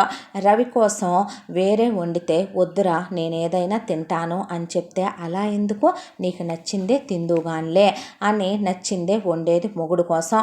అక్కడికి సంధ్య మీద చాకిరి పడిపోతోంది రవి తెగ బాధపడిపోతూ ఉండేవాడు. ఆ తర్వాత రాజు చదువు అయిపోయింది, వ్యాపారంలోకి వచ్చాడు. ఒకవైపున రవికి కూడా ప్రాణం అవిసిపోవటం మొదలైంది. 5 ఫ్లోర్లు తనే చూసుకోవాలి. దానికి తోడు బయట పనులు ఎర్రటెండలో వెళ్ళి తనే చూసుకొచ్చుకోవాలి. తండ్రి వచ్చి ఏసీ క్యాబిన్లో కూర్చుంటాడు, లేదంటే అమ్మతో బెడ్రూమ్లో పనికి వెళ్ళిపోతాడు. ఎవ్వరూ ఉండరు, ఎంతని నెట్టుకు రాగలుగుతాడు తను? తమ్ముడు వచ్చాడు కదా హెల్ప్ఫుల్గా ఉంటాడులే అనుకుంటే రాజు వెళ్ళి సంజీవరావుతో ముచ్చట్లు పెట్టుకోవటం, లేదంటే కనుక కాసేపు ఉన్నట్టుండే బయట ఫ్రెండ్స్ దగ్గరికి సినిమాలు, షికార్లని గల్లాపెట్టులో డబ్బులు తీసుకొని చెక్ వేయటం. ఆ తర్వాత రాజుకి సంబంధం చూసి పెళ్లి ఏర్పాట్లు చేశారు సులోచన, సంజీవరావు. సంధ్యనంటే కూలి పనికి తీసుకొచ్చారు కాబట్టి లేనింటి పిల్లని తెచ్చారు. కానీ రెండో కొడుకు కాకరమేం పట్టింది అని రెండో కోడల్ని ఒక 10 లక్షల కట్నం, అలాగే ఒక 10 లక్షల రూపాయలు బంగారం, ఒక 10 లక్షల రూపాయలు ప్రాపర్టీ, డిగ్రీ వరకు చదువుకున్న కవిత అనే అమ్మాయినిచ్చి రాజుకు పెళ్లి చేశారు. ఎప్పుడైతే కనుక కవిత వచ్చిందో కాస్త సంధ్యతో పాటు పనిలో భాగం పంచుకుంటుందిలే అనుకున్నాడు రవి. అయితే అత్తగారు కూర్చోవటం, తోడుకోడలకు ఆర్డర్లు వేయటం, తోడుకోళ్ళు అన్నీ చేయటం చూసిన తర్వాత కవితకి బాగా ఒళ్ళు బలిసిపోయే సంధ్యనే అది చేయవా ఇది చేయవా, నాకు అది కావాలి చేసి పెట్టవా, ఇది కావాలి చేసి పెట్టవా అని మంచం మీద నుంచి కూడా కిందకి దిగటం మానేసింది కవిత. ఈలోపు ఆనంద్ చదువైపోయి ఆనంద్కి ఇక కల్పన అనే అమ్మాయినిచ్చి పెళ్లి చేసేశారు. వరుణ్కి జీవిత అనే అమ్మాయినిచ్చి పెళ్లి చేశారు. ఆకాష్కి మాలతి అనే అమ్మాయినిచ్చి పెళ్లి చేశారు. వరుసగా అందరి తమ్ముళ్ళకి పెళ్ళిళ్ళయ్యి పెళ్ళాలు వచ్చారు. వచ్చిన పెళ్ళాలు ఒక్కళ్ళు కూడా ఒళ్ళు కదలనివ్వటల్లా.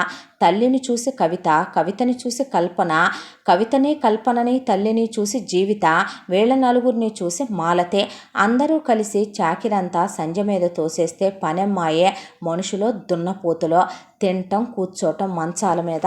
కనీసం అలా బయటకు కూడా రారమ్మా అనకూడదులే, కానీ ఎన్ని రకాలు వండాలో ప్లేట్లు లోపలికి వెళ్ళాయే తప్ప ఒక్కళ్ళు బయటకు వచ్చి ఇంత పని అందుకున్న పాపాన పోరు ఏం మందో కానీ అని చాకిరీ చేయలేక తిట్టుకునేది వసంత కూడా. ఈలోపు రాజు పెళ్ళాం కవిత ప్రెగ్నెంట్ అయింది. ప్రెగ్నెంట్ అవటమేమో కానీ కూతురికి కట్నాలు ఇచ్చామనే దాంతో కవిత పుట్టింటి వాళ్ళు పురిటికి కూడా తీసుకెళ్ళలా. సంజయ్ యధాన పడింది కవిత. నాకు అత్తెనాలనుంది ఇత్తెనాలనుందని చెండుకు తిని మొత్తానికి కడుపుతో ఉన్న నాళ్ళు సకల సపర్యలు చేయించుకొని పురుడైపోయిన తర్వాత ఆ కన్న పిల్లాడిని సంజయ్ మొహం మీద విసిరేసి తన మొగుడుతో బెడ్రూమ్లోకి వెళ్ళిపోయింది కవిత. ఒకవైపున తనకే ఎంత వయసు ఉందని చిన్నపిల్లే కదా, ఒకవైపున సంధ్య అలా చూసుకోవటం మొదలు పెడితే మనిషి అలసిపోవటం మొదలుపెట్టింది. అలసిపోవటం మొదలుపెట్టేపాటికి ప్రోటీన్ పౌడర్లు తీసుకురావటం, తన ఎదురుగా ఉండి సంధ్యని తాగమని పాలల్లో కలిపివ్వటం, అలాగే సంధ్యని బయటికి తీసుకెళ్ళటం, సంవత్సరంలో 4 సార్లు ట్రిప్పులకి తీసుకెళ్ళటం, వచ్చిన సినిమాకి తీసుకెళ్ళటం, రెస్టారెంట్కి తీసుకెళ్ళటం. ఒక భర్తగా తను నిజంగా ఎంత ప్రేమ అందించగలడో తనకున్న టైంలో రవి అంత ప్రేమనే అందించేవాడు సంధ్యకే. కానీ రవి లేని టైం అంటూ ఒకటి ఉంటుందిగా. రవి కూడా పొద్దున 6ంటికి వెళ్తే సాయంకాలం ఎప్పుడో 10-11ంటికి ఇంటికి వచ్చేదే. మధ్యాహ్నం క్యారియర్లు వెళ్ళిపోతాయి అక్కడికే. ఇంత దాంట్లో తమ్ముళ్ళేమైనా పోనీ అక్కడ పని పంచుకుంటారా? పెళ్ళాలు ఫోన్లు చేశారని మాకు మీతో కలవాలనుంది, బయటికి వెళ్ళాలనుంది, నువ్వు గుర్తొస్తున్నావు, నువ్వు ముద్దొస్తున్నావు, నీకోసమనే నేను నడుముకి చైన్ పెట్టుకున్నాను చూడు, నువ్వు ముద్దు పెట్టలేదని నా నడుము చిక్కిపోయింది అని మరదళ్ళు ఫోన్లు చేయటం, తమ్ముళ్ళు ఇప్పుడే వస్తామని మధ్యాహ్నాలు వెళ్ళటం, ఇక రాకుండా పెళ్ళాలతో బెడ్రూముల్లో సెటిల్ అయిపోవటం. రవికి ప్రాణం విసిగేసుకొచ్చేయటం మొదలుపెట్టిందే. ఇదంతా ఒక ఎత్తు అయితే సంజీవరావు కొత్తగా రిటైర్మెంట్ తీసుకున్నాడు. కొడుకులే సుఖపడతారా అనే పొద్దస్తమానం పెళ్ళాన్ని తీసుకోవటం, బెడ్రూమ్లో కూర్చోవటం, అలా మొదలుపెట్టి పెళ్ళానికి హల్వాలు ఎత్తుకెళ్ళటం, మల్లెపూలు ఎత్తుకెళ్ళటం మొదలుపెట్టాడు. నా కర్మరా దేవుడా అనుకునేవాడు రవే. ఈలోపు ఇక కవిత వెంటనే ఇంకో 2 కనేసిందే. మొత్తం రాజుకి కవితకి 3 పిల్లలు. పెద్ద రెండో ఆవిడ 3 కంటే నేను తక్కువ తిన్నానా అని 3 ఆవిడ 3 కందే. వాళ్ళు 3 కంటే మేము తక్కువ తిన్నామా అని 4 ఆవిడ 2, 5 ఆవిడ 2 వెరసి 10 మంది పిల్లలయ్యారు. ఒకవైపున 10 మంది పిల్లల్ని సంజయ్ వాళ్ళందరికీ స్నానాలు చేయించాలి. ఒకళ్ళకి సబ్బు పడుద్ది, ఒకళ్ళకి సున్నిపిండి పడుద్ది, ఒకళ్ళకి సున్నిపిండి పడదు, ఒకళ్ళకి సబ్బు పడదు. ఇక వాళ్ళకి ఏ బొట్ల మందులు వేయాలి, ఎప్పుడు డైపర్లు మార్చాలి, ఎప్పుడు పాలు పట్టాలి, మొత్తం బాధ్యతలన్నీ సంజయ్ చూసుకోవటమే. ఒకవైపున వసంతకి ఒళ్ళు కుంగిపోవటం మొదలైంది. చేసి వసంత జీతం ఎప్పటికప్పుడు రవే చూసి పెంచుతూ ఉండేవాడు. ఆ ఇంట్లో వసంతనే నోరు మూసుకో, పనిచేసేదానివి, ఎంతలో ఉండాలో అంతలో ఉండు, నీ పనులు నువ్వు చూసుకో అనేవాళ్లే తప్ప తోడుకోడలు ఒక్కటే అంత విరగబడుతుంది కదా, తోడుకోడలకు అంత పనిలో భాగం పంచుకుందామని ఒకళ్ళు అనుకున్నోళ్ళు లేరు. పాపం వచ్చిన కొత్తల్లో ఎప్పుడో సంధ్య ఒకసారి వంటగదిలోకి రావచ్చు కదా అన్న మాటకే మేము 4 కట్నాలు తీసుకొచ్చాం, నువ్వు పేదింటి నుంచి వచ్చావంట కదా, అత్తయ్య చెప్పింది నీకు ఇలాంటివన్నీ అలవాటు, నువ్వు పల్లెటూరు దానివి, చదువుకోని దానివే, నీకు వంటే తప్పవంట, నిన్నందుకే అత్తయ్య చేసుకొచ్చిందంట, మాకేం కర్మ చెప్పక్క అనేశారు 4. దాంతో సంధ్య ఏం మాట్లాడలా. ఈ విషయం విన్న వసంత రవికి పోస్ట్ చేసేసింది ఆ విషయాన్నే. రవి మెదలకుండా ఊరుకున్నాడు, అప్పటికి మాట్లాడకూడదని. అయితే ఆ తర్వాత రవి ఒక రోజున ఒక డెసిషన్ తీసుకున్నాడు. వయసులో కూడా ఇప్పుడు పెద్దోడయ్యాడు రవి. కాబట్టి సంజీవరావు దగ్గర తమ్ముళ్ళు నలుగురిని కూడా రమ్మనమని ఒక ఆదివారం రోజున కూర్చున్నాడు. ఏంట్రా అన్నాడు సంజీవరావు. నాన్న, ఎవరో ఊడికినే ఉత్త ఊడిగాలు ఎవరికి చేయకూడదంటారు కదూ పెద్దోళ్ళు. అవును అన్నాడు సంజీవరావు. లాభాలు బాగా వస్తున్నాయిగా మన సూపర్ మార్కెట్ మీద. అవును అన్నాడు సంజీవరావు. అయితే నేను జాయిన్ అయిన రోజు నుంచే ఈ రోజు వరకు నా జీతం నెలకి ₹1,00,000 చొప్పున. ఇప్పటి వరకు ఇన్ని సంవత్సరాలుగా నువ్వెంత ఇవ్వాలో ఈ చెక్కు మీద సంతకం పెట్టి ఇక నుంచి ప్రతి నెల ఎవరి జీతాలు వాళ్ళకి ఇచ్చేసాయి నాన్న. ఎవరి ఖర్చులు వాళ్ళకు ఉంటాయి కదా, అందరికీ పెళ్ళిళ్ళైని పిల్లలు కూడా పుట్టారు కదా అనేసరికి మరదళ్ళు కూడా సైలెంట్గా ఊరుకున్నారు. మొగుళ్ళ దగ్గర డబ్బులు మెదులుతాయనే. తమ్ముళ్ళకు కూడా ఖర్చులకి ప్రతిసారి నాన్న నడుక్కోవాలంటే తల తీసేసినట్టు అనిపించి వాళ్ళు సైలెంట్గా ఊరుకొని అన్న చెప్పింది బాగానే ఉందిగా నాన్న అనేపాటికి సంజీవరావుకి వేరే ఆప్షన్ లేక రవికి లెక్క చూసే అప్పటి వరకు ఇవ్వాల్సినవన్నీ ఇచ్చేసి మిగతా వాళ్ళకు కూడా లెక్కలు చూసి చెక్కులు రాసి ఇచ్చేశాడు. అయితే వాళ్ళందరికీ పెళ్ళాలున్నారు, పిల్లలున్నారు కాబట్టి వాళ్ళ డబ్బులు ఎంజాయ్మెంట్లకు వాడుకుంటే రవి మాత్రం అప్పటి వరకు తను చాకరీ చేసిన డబ్బులు బ్యాంకులో వేసి అందులో నుంచి కొంత తీసి సంధ్యకి 2 చేతులకి 2 డజన్ల గాజులు వేసి సంధ్యకి ఒళ్ళంతా బంగారం చేయించాడు. ఇక ప్రతి నెల ఎటు తన జీతం వస్తుంది కాబట్టి వడ్డాణానికి స్కీమ్ తీసుకున్నాడు.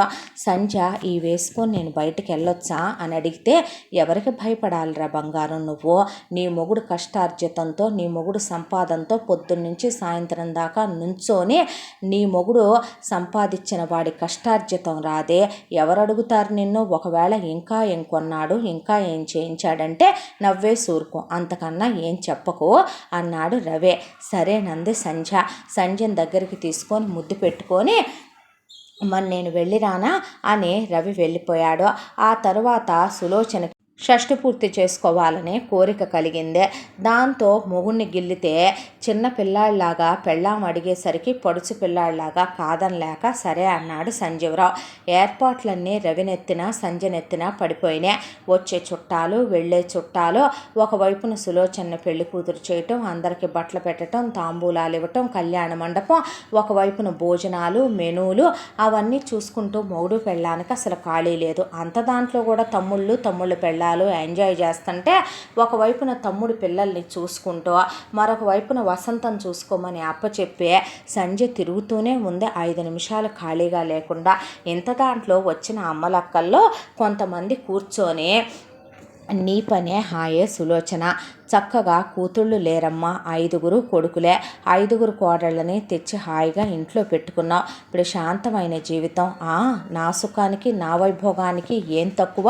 నా 2వ కోడలు ఇంత కట్నం తెచ్చింది, 3 పిల్లల్ని కని నన్ను నానమ్మని చేసిందే. నా 3వ కోడలు ఇంత కట్నం తెచ్చింది, 3 పిల్లల్ని కని అది నన్ను మా ఆయన్ని నానమ్మ తాత చేసిందే.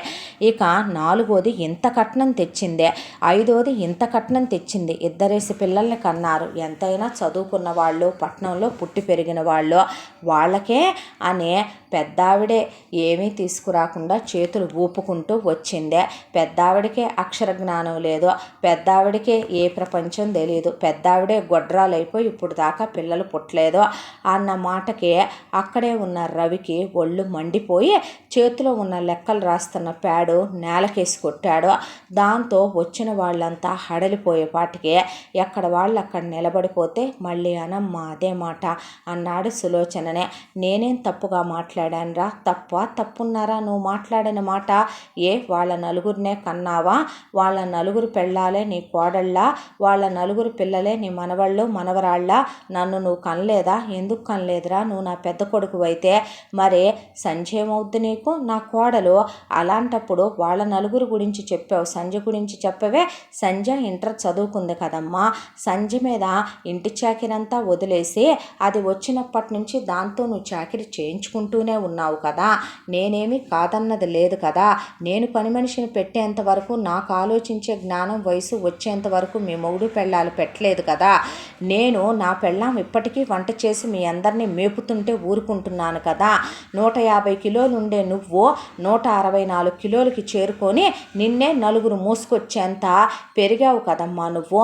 నాన్న గొంతెమ్మ కోరికలు, నీ గొంతెమ్మ కోరికలు, నీ కోడళ్ళు వచ్చినప్పుడు 50 కేజీ తాజ్మహల్ లాగా ఉన్నారు. ఇప్పుడు ఒక్కొక్కళ్ళు నీకు దగ్గరగా 130 కేజీలు, 120 కేజీలు, 135 కేజీలు, 115 కేజీలు, 125 కేజీల వెయిట్లకు పెరిగారు.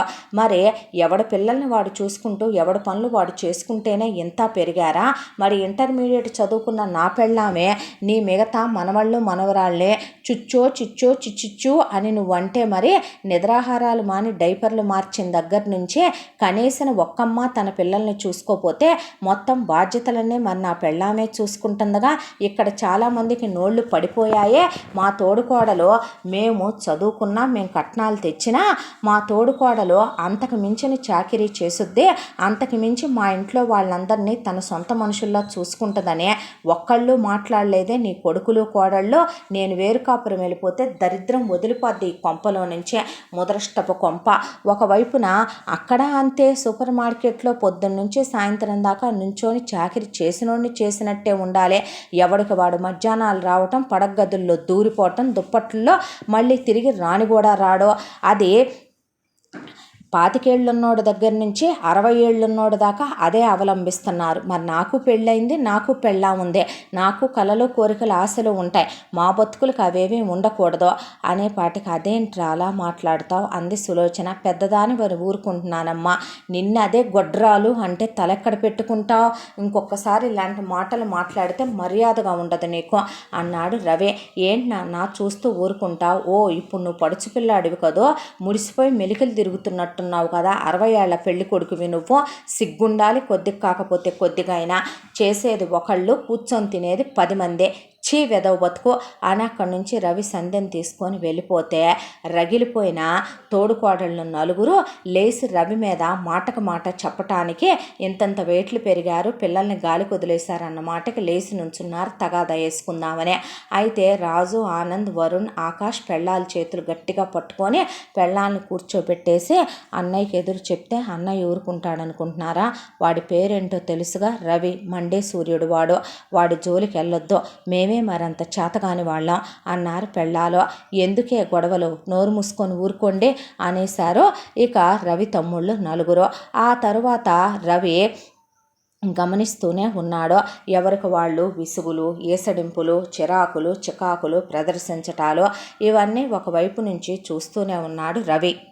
కొత్త అలవాట్లన్నీ నేర్చుకున్నారు సులోచన నలుగురు కోడళ్ళు. ఉమెన్స్ క్లబ్బులకు వెళ్ళటం, మహిళా మండళ్ళకి వెళ్ళటం, 5గురు కలిసి సినిమాలకు వెళ్ళటం, షాపింగులకు వెళ్ళటం, పిల్లల్ని సంజ మీద వదిలేసేయటం. అయితే ఒక రోజున వీళ్ళందరూ పిల్లల్ని గాలికి వదిలేసి ఊరి మీద అచ్చుపోసిన ఆంబోతుల్లా తిరగటానికి వెళ్తుంటే సద్య నేను వసంత దగ్గర ఉండాలి, మీరు బయటికి వెళ్తే వెళ్ళారు, వెళ్ళేటప్పుడు మెయిన్ డోర్ వేసి గేట్ వేసి వెళ్ళండి, నాకు ఇక్కడ ఒక 2-3 గంటల పని ఉంది, పిల్లల బట్టలు అవి ఉతికించాలి అని సంజ డెటాల్లో వేయించి హాట్ వాటర్లో వేయించి ఆరేంచాలి పిల్లల బట్టలు అని చెప్తే వినిపించుకోకుండా తలుపులు బార్లా తీసి వెళ్ళిపోయారు ఎవరికి వాళ్ళు. దాంతో సంజ దగ్గర 6గురు పిల్లలు ఉంటే 4 పిల్లలు, దట్టు మాలతి పిల్లలు 2, కల్పన పిల్లాడు 1, కవిత పిల్లాడు 1 తప్పించుకొని అక్కడి నుంచి మెయిన్ డోర్లోంచి బయటపడి గేట్లో నుంచి బయటపడ్డారు. పిల్లలేరని సంజ చూసుకునేసరికి పిల్లలు వీధిలో ఉన్నారు.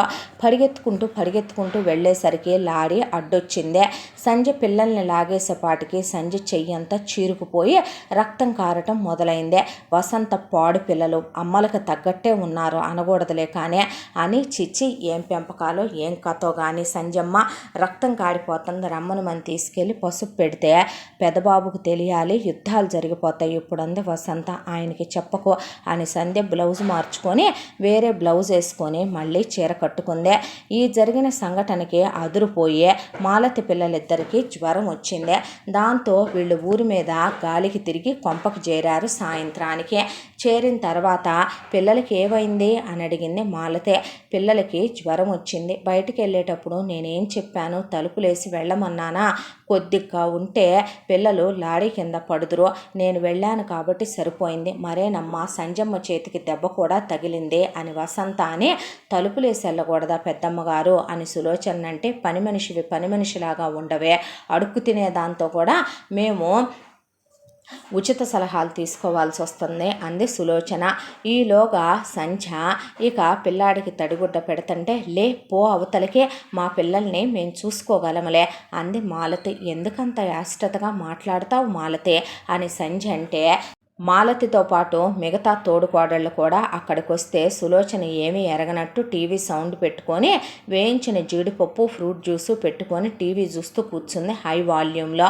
అందరూ కలిసి సంధ్యని చుట్టూ రౌండప్ చేసి, అసలు ఏమనుకుంటున్నావే నువ్వు, మా పిల్లలు లేకుండా పోవాలనుకుంటున్నావా? అవునులే, గొడ్రాలివి కదా, గొడ్డుమోద్దానివి కదా, నీకేం తెలుసుద్దులే పిల్లల విలువ అంటున్నప్పుడు అప్పుడే వచ్చి చెప్పులు ఇప్పుతున్నాడు రవి కింద. దాంతో పిచ్చి పిచ్చిగా మాట్లాడకండి, ఏం మాటలవే, మీ పిల్లల్ని మీకన్నా ఎక్కువ మీరు కని వదిలేస్తే పురుట్లో నుంచి పెంచిన దాన్ని నేను, మీకు పిల్లలు ఉండకూడదని నేనెందుకు అనుకుంటానో? ఎందుకు అనుకోవే, మా పిల్లలు లారీల కింద పడి బస్సుల కింద పడి పోతే నువ్వు నీ మొగుడు కలిసి మొత్తం షాపింగ్ కాంప్లెక్స్ అంతా వేసుకుందామని చూస్తున్నారు, ఆస్తులన్నీ కొట్టేద్దామని చూస్తున్నారు. గొడ్రాలివి కదా, ఏం చేసుకుంటావే మొత్తం మీదేసుకొని, అయినా పిల్లల్ని చూసుకోవటం కాక నీకింకా ఏం రాచకార్యాలు వెలగబెడుతున్నావే, ఇంట్లో నువ్వు పొద్దున్న లేచిన దగ్గర నుంచి తిని తొంగోటమేగా, వేరే పనే ఉందే నీకు? అతి గతి లేని దానివి, చదువు సంజ లేని దానివి, దిక్కు మొక్కు లేని దానివి, ఓ నీ మొగుడికే కారిపోద్దా ఇంత ప్రేమ? మా పిల్లల్ని మేము కానీ గాలి వదిలేస్తే నువ్వు పెంచావా? ఇంటి పని వంట పని నువ్వు చేస్తున్నావా? ఎవడి కోసం చేయవే నువ్వు? సంజ కన్నా వయసులో నలుగురు తోడుకోడళ్ళు పెద్దోళ్లే, పెద్దోళ్ళం అనే దాంతో ఒకటే, దానికి తోడు సంజ మెతకనే దాంతో ఒకటే, దాష్టికం సెలాయించి సంజ మీదకు వచ్చేశారు. పిచ్చి పిచ్చిగా మాట్లాడకండి, నోటికి ఎంత వస్తే అంత. ఆ రోజు ఆయన అన్నారు అంటే అత్తయ్య ఆయన మనసుకు బాధ కలిగేలా మాట్లాడారని ఆయన అనుంటారు. అంత మాత్రానికి ఆయన మీకన్నా పెద్దవారు. అబ్బో నీ మొగుడు ఒక్కడే పెద్ద పుడింగాడు, నీ మొగుడు ఒక్కడే పెద్ద కష్టపడిపోతున్నాడు, మా మొగుళ్ళందరూ తిని కూర్చొని దుప్పట్లలో దూరుతున్నారంట, ఏ నీ మొగుడేమన్నా గేఫేలోనా ఏంటే, నీ మీద చెయ్యట్లేదా అంటే పిచ్చి పిచ్చిగా మాట్లాడితే చెంప పగులుద్ది అని సంజ అంటే, ఏది కొట్టవే అని సంజ మీదకి నలుగురు వెళ్ళిపోయి సంజను ఒక తోపు తోశారు. మెట్ల మీద నుంచి దొర్లుకుంటూ కింద పడేపాటికి సంజకి తలకి ముందు వైపు వెనక వైపు చేతికి బాగా దెబ్బలు తగిలినాయి. రవి లోపలికి వచ్చేసరికి సులోచనకి భూకంపం వచ్చినట్టు అనిపించి, ఆ టైంలో అసలు రవి ఎప్పుడు రాడు. దాంతో సులోచనకి భయంతో ముచ్చమట్లు పోసుకొచ్చేసిన వెంటనే మొగుడికి మిగతా కొడుకులకి ఫోన్ చేసేసింది. రవి వెంటనే సంజని పైకి లేపి స్పృహ తప్పిపోయి రక్తం కారిపోతుంది తల్లో నుంచి. గబగబా కారు తాళాలు తీసుకొని సంజని వసంతని వెనకమాలెక్కమని సంజని వసంతను పట్టుకోమనమని చెప్పి హాస్పిటల్లో తీసుకెళ్తే డాక్టర్లు ఒక 3-4 రోజులు హాస్పిటల్లో ఉంచాలి, బాగా తగిలిన దెబ్బలని ట్రీట్మెంట్ చేస్తే రవి అక్కడ హాస్పిటల్లో ఉన్నాడు. ఈలోపు ఇక్కడ సంజీవరావు కొద్దిగా అయినా బుద్ధి జ్ఞానం ఉందా? ఇప్పుడు పెద్దోడిని ఎందుకే కెలుక్కోవటం, అసలు నువ్వెందుకు మెదలకుండా కూర్చున్నావు పనికి మాలిందానా అని సులోచన అంటే, అసలు మీకేం పని పాట ఉండదేంటే, మీ పిల్లల్ని మీరు పట్టించుకోకూడదా? వదిన మీదకి వెళ్ళటం ఏంటి, ఒంటికాలతో వదినంతో ఇటువేంటే, ఇప్పుడు పెద్దోడు వచ్చాడంటే యుద్ధం స్టార్ట్ అయిపోయినట్టేలే, అగ్నిపర్వతంలోకి వెళ్ళి సరదాగా తమాషా చేసి గులకరా వేసి వచ్చారు కదా, దాంట్లో ఊడుకుంటాడు అనుకుంటున్నారు కామాల వాళ్ళని. తమ్ముళ్ళు గడగడలాడిపోతూనే ఉన్నారు. సులోచనకైతే బీపీ నాళాలు పైకి తంతంటే సంజీవరావుకి టెన్షన్ వచ్చేసి కాళ్ళు చేతులు ఆడట్లేదు. రాని తేల్చుకుంటాం, ఏం చేస్తాడో ఏం పీకుతాడో చూస్తాం మీ అన్నయ్య, ఏం భయపడతామా ఏంటి మేము అన్నారు నలుగురు. అనేసరికి 5 రోజుల తర్వాత సంజని డిశ్చార్జ్ చేశారు డాక్టర్లు. అక్కడికి ఇంకా కట్లు బ్యాండేడ్లు ఉంటే ఫ్రూట్స్ అవి తీసుకుని వస్తున్నప్పుడు బాబు మీతో మాట్లాడాలని రవిని పక్కకు పిలిచి, వసంత రోజు ఇంట్లో జరిగే కథాకమం ఇష్యూ ఏంటంటే బాబు, మీరు వెళ్ళిన తర్వాత మీ అమ్మగారు రోజు రోజు అమ్మాయి గారిని మొట్టికాయలేస్తారు. డైలీ అమ్మాయి గారిని నానా మాటలు అంటారు, కట్నాలు తీసుకురాలేదని. దానికి తోడు నలుగురు తోడు కోడళ్ళు అమ్మాయి గారిని పద్దాకి ఏదో ఒక మాట అనే పాటే బాబు. దానికి తోడు పెట్టా కొట్టినట్టు లేకుండా కొట్టడం, చేతిలో ఏది ఉంటే అది ఇసిరేసి పిల్లలు వేసారని చెప్పటం, పిల్లల్ని వదిలేయటం, అంతమందికి అమ్మాయి గారు వంట చేయటం. అలా ఇలా ఉప్పు తక్కువ, కారం తక్కువ, కుక్కలు కూడా తినవు, నీ పుట్టింటోళ్ళు ఏ తింటారా, అవునులే లో క్లాస్ దానివి కదా, అది ఇదని నానా మాటలు అంటున్నారు బాబు అని మొత్తం వసంత రవికి పింటూ పిన్ని చెప్పింది ఇంట్లో జరిగే వ్యవహారాలు. దాంతో ఇంటికి వచ్చి సంజయ్ తీసుకెళ్ళి రూమ్లో పడుకోబెట్టి రవి వసంతనే అక్కడ ఉండమనమని చెప్పి వచ్చి హాల్లో కూర్చున్నాడు. గడగడలాడిపోతూ ఇక ఎక్కడ వాళ్ళు అక్కడ అలా నిలబడిపోయారు. రవి వస్తూనే వసంత చెప్పిన మాటలన్నీ విన్నాక ఎందుకైనా మంచిదని లాయర్ గారికి ఫోన్ చేసి మీడియా వాళ్ళ ఫోన్ నెంబర్లు తీసుకొని వచ్చాడు ఇంటికే. వచ్చిన తర్వాత నువ్వు కానీ నా తమ్ముడు పెళ్ళానివి కాకపోతే నీ దవడ పగిలిపోయి ఇప్పటికే 5 రోజులు అయ్యుండేదే. మనిషివా పశువువా నువ్వు? తను నా భార్య, నేను ఇంటికి పెద్ద కొడుకుని, అంటే తన ఇంటికి పెద్ద కోడలు, నీ తోడి కోడలు. అది మర్చిపోయి ఒళ్ళు పై తెలియకుండా తన్ని నువ్వు తోసేయటం ఏంటి? మీ నలుగురు కలిసి తన్ని రౌండప్ చేయటం ఏంటి? తనని గొడ్రాలంటవేంటి? తనకి పిల్లలు పుట్టరని మీకు తెలుసా? పిల్లల్ని కన్నా మీరంతా పిల్లల్ని కన్నా తల్లులా అయితే మరి కనగానే పిల్లల్ని నా పెళ్ళాం మీద వదిలేసి గదుల్లోకి వెళ్ళి మొగుళ్ళ దుప్పట్లో దూరిన మిమ్మల్ని గొడ్రాళ్ళు అంటారా? మీ పిల్లలకి ఏ పాలు పట్టాలో మీకు తెలుసా? ఏ పిండి సెర్లకులో వాడి పెడతారో తెలుసా? ఏ బేబీ ఫుడ్ పెట్టాలో తెలుసా? మీ పిల్లలకి ఎప్పుడు డైపర్లు మార్చాలో మీకు తెలుసా?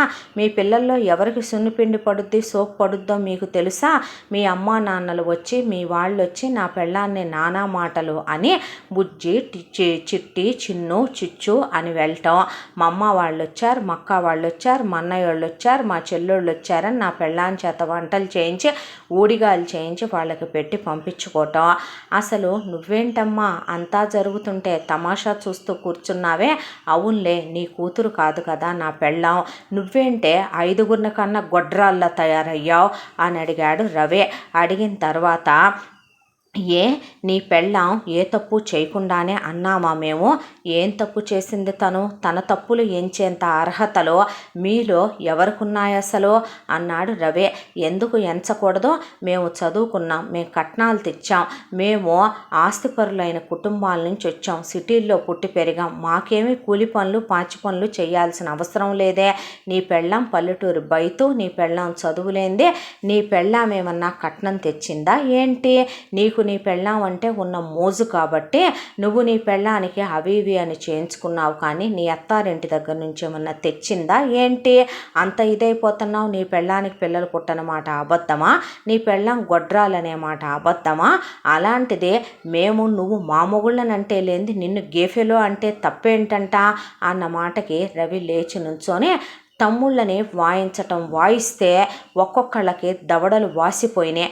ఇవి మీరు ఆడంగి వెధవల్లా, గేఫెలోల్లా, మీ పెళ్ళాలో అలా మూతి మీద మీసాలు మొలిసిన మగాళ్ళలా అటు ఇటు కానీ హిజ్రాల్లా నుంచొని మాట్లాడుతున్నాయి చూసారా? మిమ్మల్ని వాళ్ళ వెనక నుంచో పెట్టుకొని అన్నీ మాట్లాడుతుంటే నాన్న ఎప్పుడో అయిపోయాడు అనుకోండి హిజ్రా, మీరు కూడా అలాగే తయారయ్యారేంట్రా?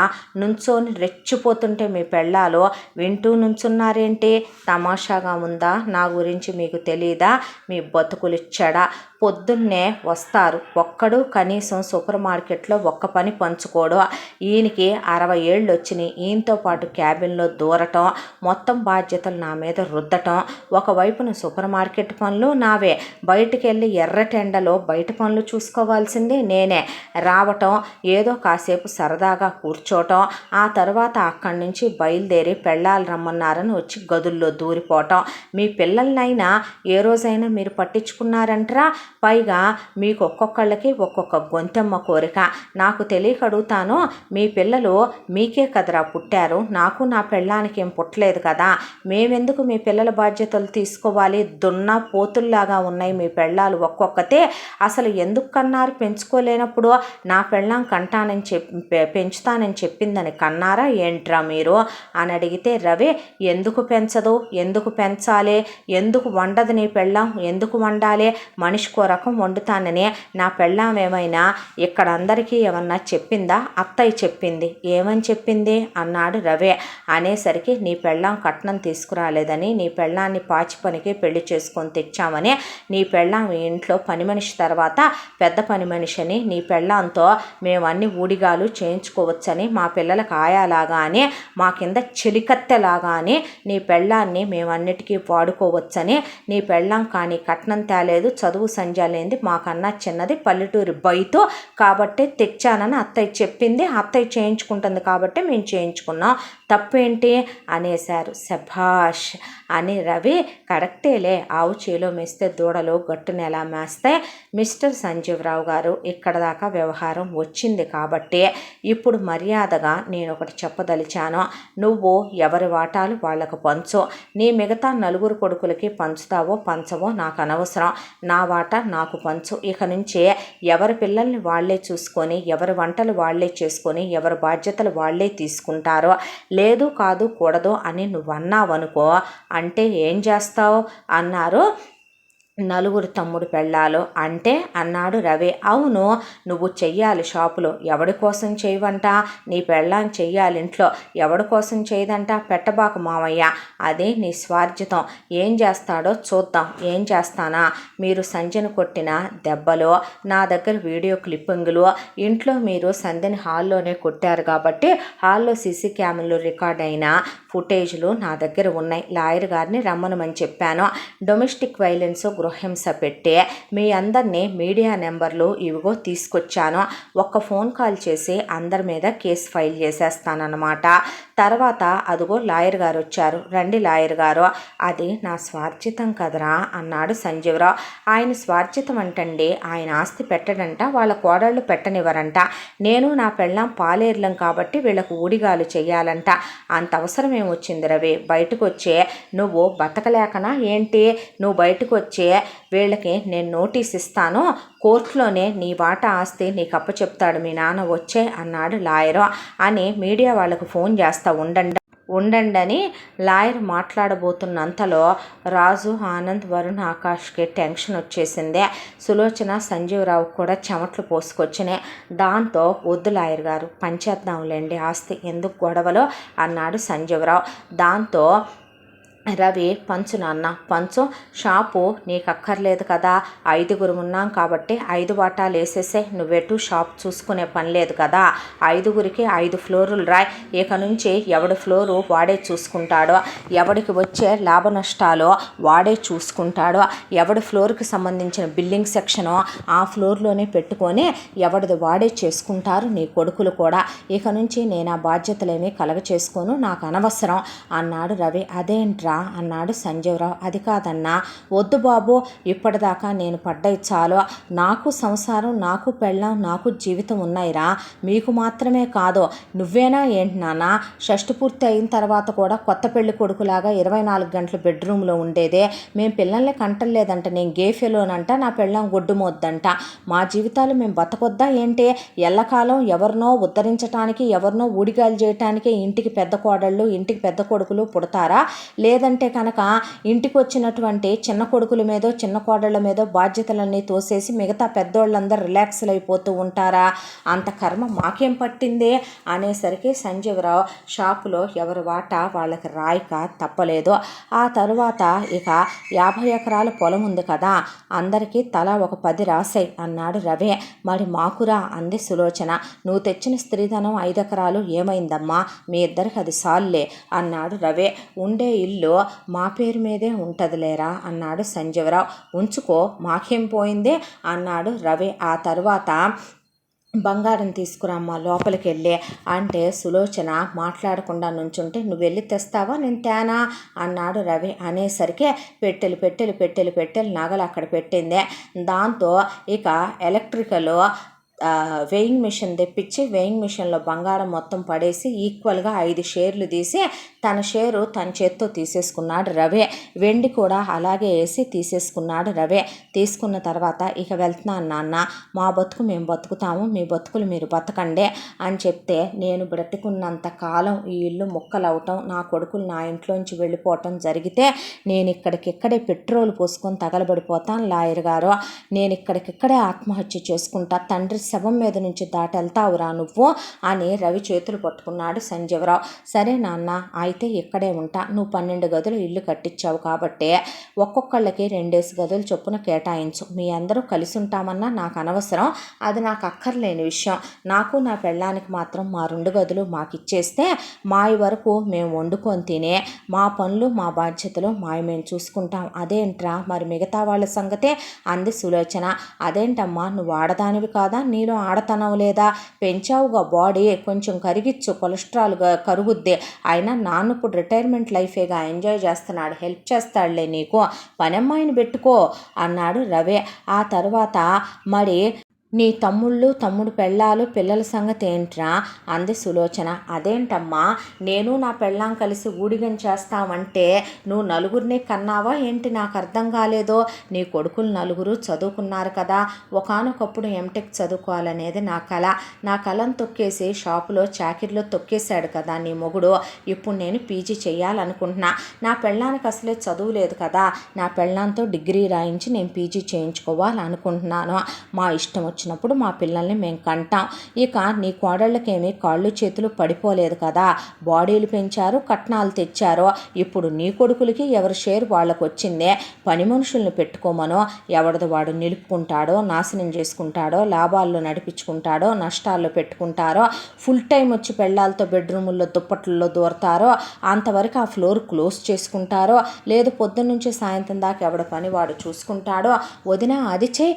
వదిన ఇది చేయి, మా కోసం అది పెట్టు, ఇది పెట్టు, వదిన మా కోసం ఆ షర్ట్ తీవా, వదిన షూ పాలిష్ చేయవా, నా పెళ్ళాం ఇంట్లో ఏమన్నా జీతం లేని పని మనిషి అయ్యి అంటే చెప్పావంటగా పెద్ద కోడల్ని పాచి పనికే తీసుకొచ్చానని, ఒక విషయం చెప్పమంటావా, నా పెళ్ళాం నేను బ్రతికున్నంత కాలం ఎప్పటికీ ఈ ఇంటికి మహారాణే తప్ప పని మనిషి కాదో, నా భార్య ఎప్పుడూ కూడా నా గుండెల్లో కాదో, ఈ ఇంటికే నేను నా పెళ్ళాన్ని మహారాణిని చేసి చూపిస్తాను అని రవి అక్కడి నుంచి వెళ్ళిపోతే, నా వల్లే కదో గొడవ పెద్దదైపోయింది అంది సంజ. పిచ్చిదానా, ఏంటే పెద్దదైపోయేది, ఇక నుంచైనా నువ్వు రెడీ అయితే నాకు చాలా ఇష్టం, నేను వెళ్ళొచ్చేసరికి రెడీగా ఉండో, ఇక నుంచి మన కోసం మనం టైం స్పెండ్ చేద్దాం, ఎంతకాలం నేను పట్టించుకోకుండా ఊరుకున్నానంటే, నేను నువ్వు ఇష్ట ప్రకారంగా చేస్తాలే అన్నా నాకు వీలైనంత వెసులుబాటు కలిగించే వసంతని పెట్టి వాషింగ్ మిషన్ కొనే నాకు చేతనైనంత చేశాను,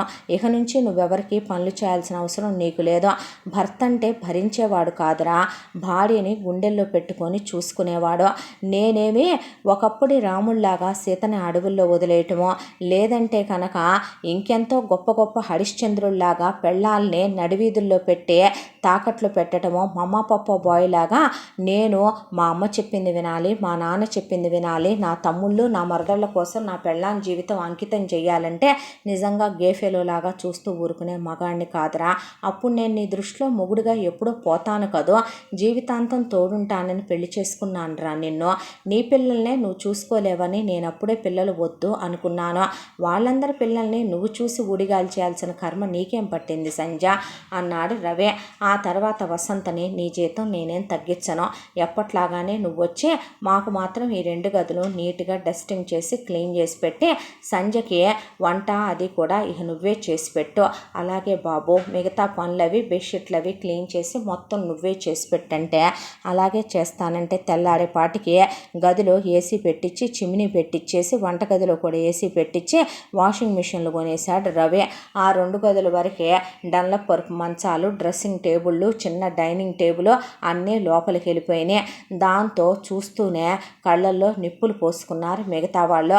తెల్లారి నుంచి రవికి చేతైన పనే కాబట్టి వెళ్ళి తన ఫ్లోర్ వరకు తను ఓపెన్ చేసుకొని చేసుకొని తన స్టాఫ్ వరకు తను విడగొట్టేసుకొని తన వరకు తన బిల్డింగ్ సెక్షన్ పెట్టుకొని వచ్చిన వాళ్ళకి తన సరుకు వరకు తను అమ్ముకోవటం, బయటికి వెళ్ళి మాట్లాడుకొని కొత్త సరుకుని రీప్లేస్ చేసుకోవటం మొదలుపెట్టాడు.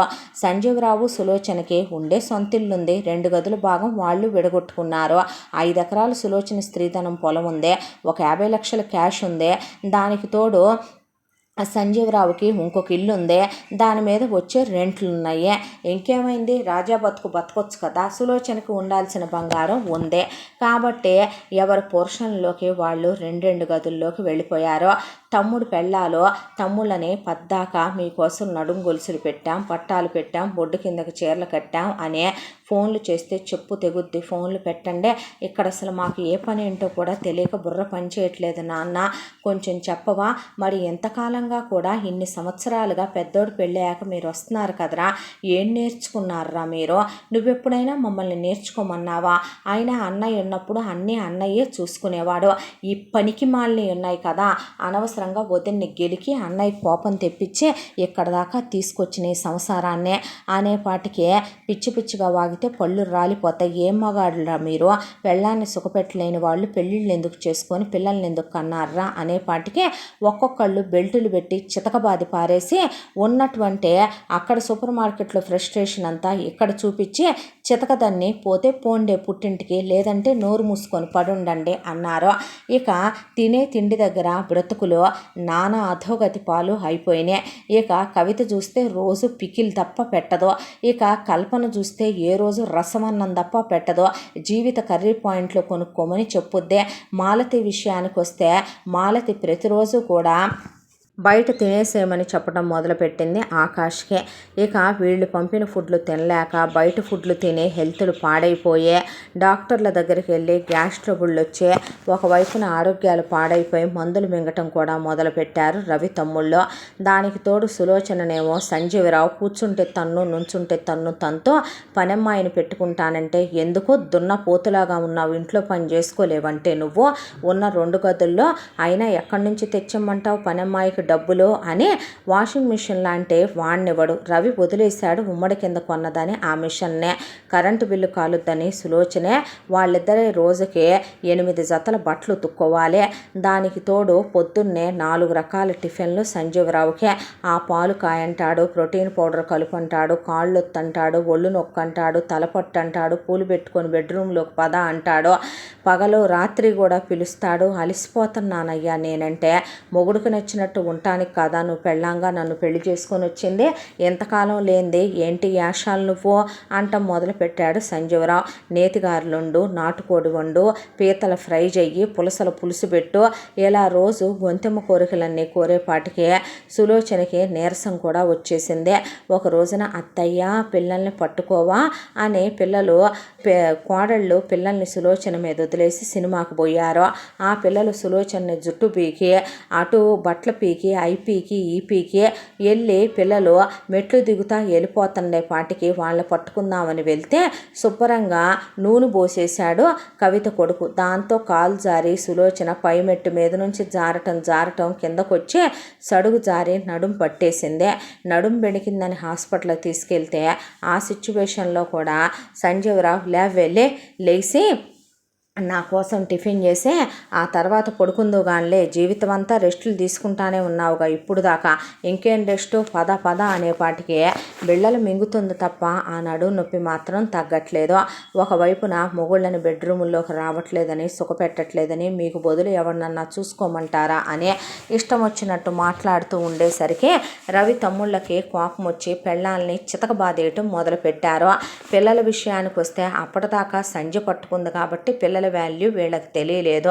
వసంత సంధ్య వరకే పొద్దున్నే రావటం, ఇక సాయంత్రం రవొచ్చేంత వరకు ఉండి వెళ్ళిపోయేదే. సంధ్య వాళ్ళిద్దరి వరకే కాబట్టి పూజ చేసుకొని వాళ్ళిద్దరి వరకు చక్కగా వసంత వంట చేసి పెడితే అవన్నీ చక్కగా ఇద్దరు ఒకళ్ళకొకళ్ళు తినిపించుకొని వసంత కొడంత పెట్టి మధ్యాహ్నం ఇంత తిని కాసేపు రెస్ట్ తీసుకొని సాయంత్రం మొగుడొచ్చే టయానికి ఇంట్లో ఒక డ్రెస్సులు వేసుకోమన్నాడని వేసుకొని రెడీ అయి ఉండేదే. రవి రాగానే 5 నిమిషాలు కూడా వసంత వసంత ఉండటానికి వీలు లేదు, వెళ్ళిపోయేదే. నైట్ అంతా హ్యాపీగా హనీమూన్ కపుల్లాగా గడిపే వాళ్ళిద్దరూ బయటికి వెళ్ళి వస్తున్నారు, ట్రిపుల్కి వెళ్ళి వస్తున్నారు. సంజని పుట్టింటికి తీసుకెళ్ళి ఓసారి చూపించి తీసుకొచ్చాడు రవి. ఇక వాళ్ళమ్మ వాళ్ళు పెద్దల్లుడు మంచోడు కాబట్టి ఆవిడ గుండెల మీద చెయ్యేసుకుందే. సంజ ముగ్గురు చెల్లెళ్ళకి ఒకళ్ళ తర్వాత ఒకళ్ళకి పెళ్ళిళ్ళు కూడా అయిపోయినాయి. ఒక అమ్మాయిని రెండో సంబంధం అబ్బాయి, ఒక అమ్మాయిని కాస్త వయసులో పెద్ద అబ్బాయి, ఒక అమ్మాయిని పెళ్ళై భార్య పోయే 2 పిల్లలు ఉన్న అబ్బాయి అలా చేసుకున్నారు. ఆవిడ కడుపులో ఒకటే దిగులు. ఇక మొగుడు సరైనోడు కాకే కదా కూతుళ్ళ జీవితాలు అలా ఇచ్చి చేయాల్సి వచ్చిందే. పోనీ అలాంటి సంబంధాలు ఇచ్చామంటే అక్కడేమన్నా సుఖపడుతున్నారా అంటే ఆడపడుచులు తోడుకోడళ్ళు అత్తగారుల మధ్య నలిగిపోతున్నారు ఆ కూతుళ్ళు. ఎటొచ్చి రవి బంగారం కాబట్టి సంజయ్ జీవితమే బాగుంది, నా మిగతా కూతుళ్ళనన్నా చల్లగా చూడయ్యా దేవుడా, ఎనడబోతాడో మొగుడు, పోతేనన్నా కాస్త ప్రశాంతపడి ఏ తీర్థయాత్రలకు వెళ్ళి ముక్కు మూసుకొని ఆశ్రమంలోనే ఉండొచ్చు అన్నంత ఇసుకేసిపోవటం మొదలుపెట్టింది ఆవిడ ప్రాణం భువనేశ్వరిది ఒకవైపున. ఇక ఇటువైపున చూస్తే ఈ రవి తమ్ముడు పిల్లలు ఒక్కొక్కళ్ళు ఒక్కొక్క ఏజ్లో ఉన్న పిల్లలు కాబట్టి చెప్ప పెట్టకుండా ఇంట్లో నుంచి బయటికి వెళ్ళిపోవటం, డాబాలు ఎక్కేసేయటం, ఒకళ్ళనొకళ్ళు కొట్టుకోవటం, ఇక వాటర్ పైపులు వదిలేసి వాటి కింద నీళ్లతో ఆడుకోవటం, కరెంటు ఫ్లెగ్గుల్లో ఏళ్ళు పెట్టడం, గ్యాస్ పొయ్యికున్న ట్యూబులు పీకేయటం, ఇక ఒకవైపున టీవీలు ఎత్తి కింద పడేయటం, పిల్లలు నానా యాగి యాగి చేయటంతో పిల్లల్ని పడేసి బాది పారేయటం మొదలుపెట్టారు. ఇక సంజయ్ తోడుకోడళ్ళు 4 పిల్లల్ని కొడతారంటే అనే రవి తమ్ముళ్ళు 4 పెళ్ళాలను కొట్టడం మొదలుపెట్టారు. ఇల్లంతా జాతర నానా యాగి. సులోచన నేను చేయలేకపోతున్నానంటే రోజుకు ఒక్కసారైనా తంతన్నాడు సంజీవరావు. ఇక సంజీవరావుకు అంతకు మించి ఎదురు చెప్పడానికి లేదు సులోచన. ఇలా ఇల్లు మాంచి సర్కస్ లాగా తయారైందే. రవి నాకు అనవసరం అనుకొని తన పని తాను చూసుకుంటున్నాడు. ఒకవైపున సూపర్ మార్కెట్లో వీళ్ళు పొద్దున్నే వెళ్ళకపోయినా నైట్ అన్నం ఉండేంతసేపు 10 దాకా ఉండకపోయినా ఒకవైపున బేరాలు పోతాయి, రెండోది నష్టం వచ్చి జీరోకి వచ్చి రోడ్డు మీద పడి అడుక్కు తినేలాగా అయిపోయింది పరిస్థితి. సంజీవరావు చెప్పింది వాళ్ళకి అర్థం కాల. రవిని అడుగుదామంటే మొహం చెల్లలా. దాంతో తలకాయ పగిలిపోతూ ఇలా సంవత్సర కాలం గడిచిపోయింది. ఆ తర్వాత ఒక రోజున ఇంట్లో పండుగ వచ్చింది. పండుగకి సంధ్య పొద్దున్నే లేచి పూజ చేసుకొని ఇంటికి తోరణాలు కట్టి పూలు కట్టి ఇక ఆ తర్వాత ప్రసాదాలు అవి ప్రిపేర్ చేస్తే రవి కూర్చొని తింటున్నాడు. మెల్లగా ఇక సంధ్య తోడుకోడళ్ళు 4 పిల్లలు 10 మందిని కూడా వెళ్ళి సంధ్యని లై చేయమని ఎలాగోలాగా సంధ్యను బతిమిలాడి బుజ్జగిచ్చి అందరం కలిసి ఉందామని చెప్పమనమని, పెద్దమ్మ అనమనమని, పెద్దమ్మ కాళ్ళకి పెదనాన్న కాళ్ళకి ఆశీర్వాదాలు తీసుకోమని చెప్పి పంపితే ఇటు నుంచి సులోచన కూడా మెల్లగా మెట్లెక్కుకుంటూ దేక్కుంటూ పైకి వచ్చిందే.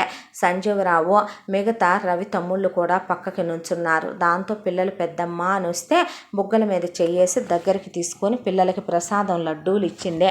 ఏంట్రా ఇటొచ్చారు దారి తప్పి అన్నాడు రవి. ఏం లేదు పెన్నాన్న, నానమ్మను మా అమ్మ వాళ్ళు కలిసి పెద్దమ్మని లై చేయమన్నారు అని కన్ను కొట్టి, అప్పుడు బుద్ధి లేకుండా పెద్దమ్మని తిట్టారు కదా, వాగారు కదా, దాంతో పనులు చేసుకోలేక సస్తున్నారు, రోజు నాన్న వాళ్ళు వీళ్ళు పెట్టే గడ్డి తినలేక సస్తున్నారు, కాబట్టి ఇక అందరం కలిసే ఉందామని అడుక్కోటానికి వచ్చి ముఖం చెల్లక అక్కడి నుంచున్నారు పెద్దన్న అని చెప్పేపాటికి రవి ఏంటి విషయం అన్నాడు. అనేసరికి మా తప్పు అయిపోయింది బావా, మమ్మల్ని క్షమించు, నిజంగానే ఒళ్ళుపై కానకుండా ఏదేదో పిచ్చి పిచ్చిగా వాగేశాం ఆ రోజున, నిజంగానే మాకు బాగా తెలుస్తోంది అక్క విలువ, ఇప్పుడు మేము నిజంగానే మారాం బావా, ఇంకెప్పుడు ఆ తప్పులు చేయము, మనం ఇదివరకట్లాగే కలిసి ఉందాంగా బావా, అయ్యో మేమెక్కడ గేఫెలోలం, మా పిల్లలెక్కడ గొడ్రాళ్ళైతే ఎందుకురా జరిగిన విషయాన్ని అన్నిసార్లు దెప్పుతావు పెద్దోడా, ఇంటికి పెద్ద కొడుకంటే దేవుళ్ళలాంటి ఒడివి కదయ్యా, ఏదున్నా సర్దుకుపోయి నువ్వు ముందుండి నీ తమ్ముళ్ళని వెనకాలుండి నడిపించొద్దా అన్నా, నిజం చెప్పమంటావా, నువ్వు ఉన్నన్నాళ్ళు ఎలా చేసుకుంటూ వెళ్ళావో మాకు తెలియలేదు, కానీ మేం చేస్తుంటే ఒక్కటి కూడా మాకు అర్థం కావటం లేదన్నా, నువ్వు లేకపోతే మా వల్ల ఏదీ కావట్లేదన్నా అనేసి ఆ రోజు వీళ్ళు అన్నప్పుడు మేము మెదలకుండా ఉంటాం మా తప్పే, వదిన్నే వీళ్ళు ఎలా పడితే అలా మాట్లాడితే ఊరుకోవటం మా తప్పే, ఇంకెప్పుడు అలా జరగదన్నా. వదినే లేకపోతే గనక మా బతుకులేంటో మాకు తెలిసింది. ఒక్కరోజు కూడా కడుపు నిండా తిండే తిన్నది లేదన్నా, పిల్లల్ని పట్టించుకునే దిక్కే లేదన్నా. ఐఎమ్ సారీ అన్నా అన్నారు తమ్ముళ్ళు.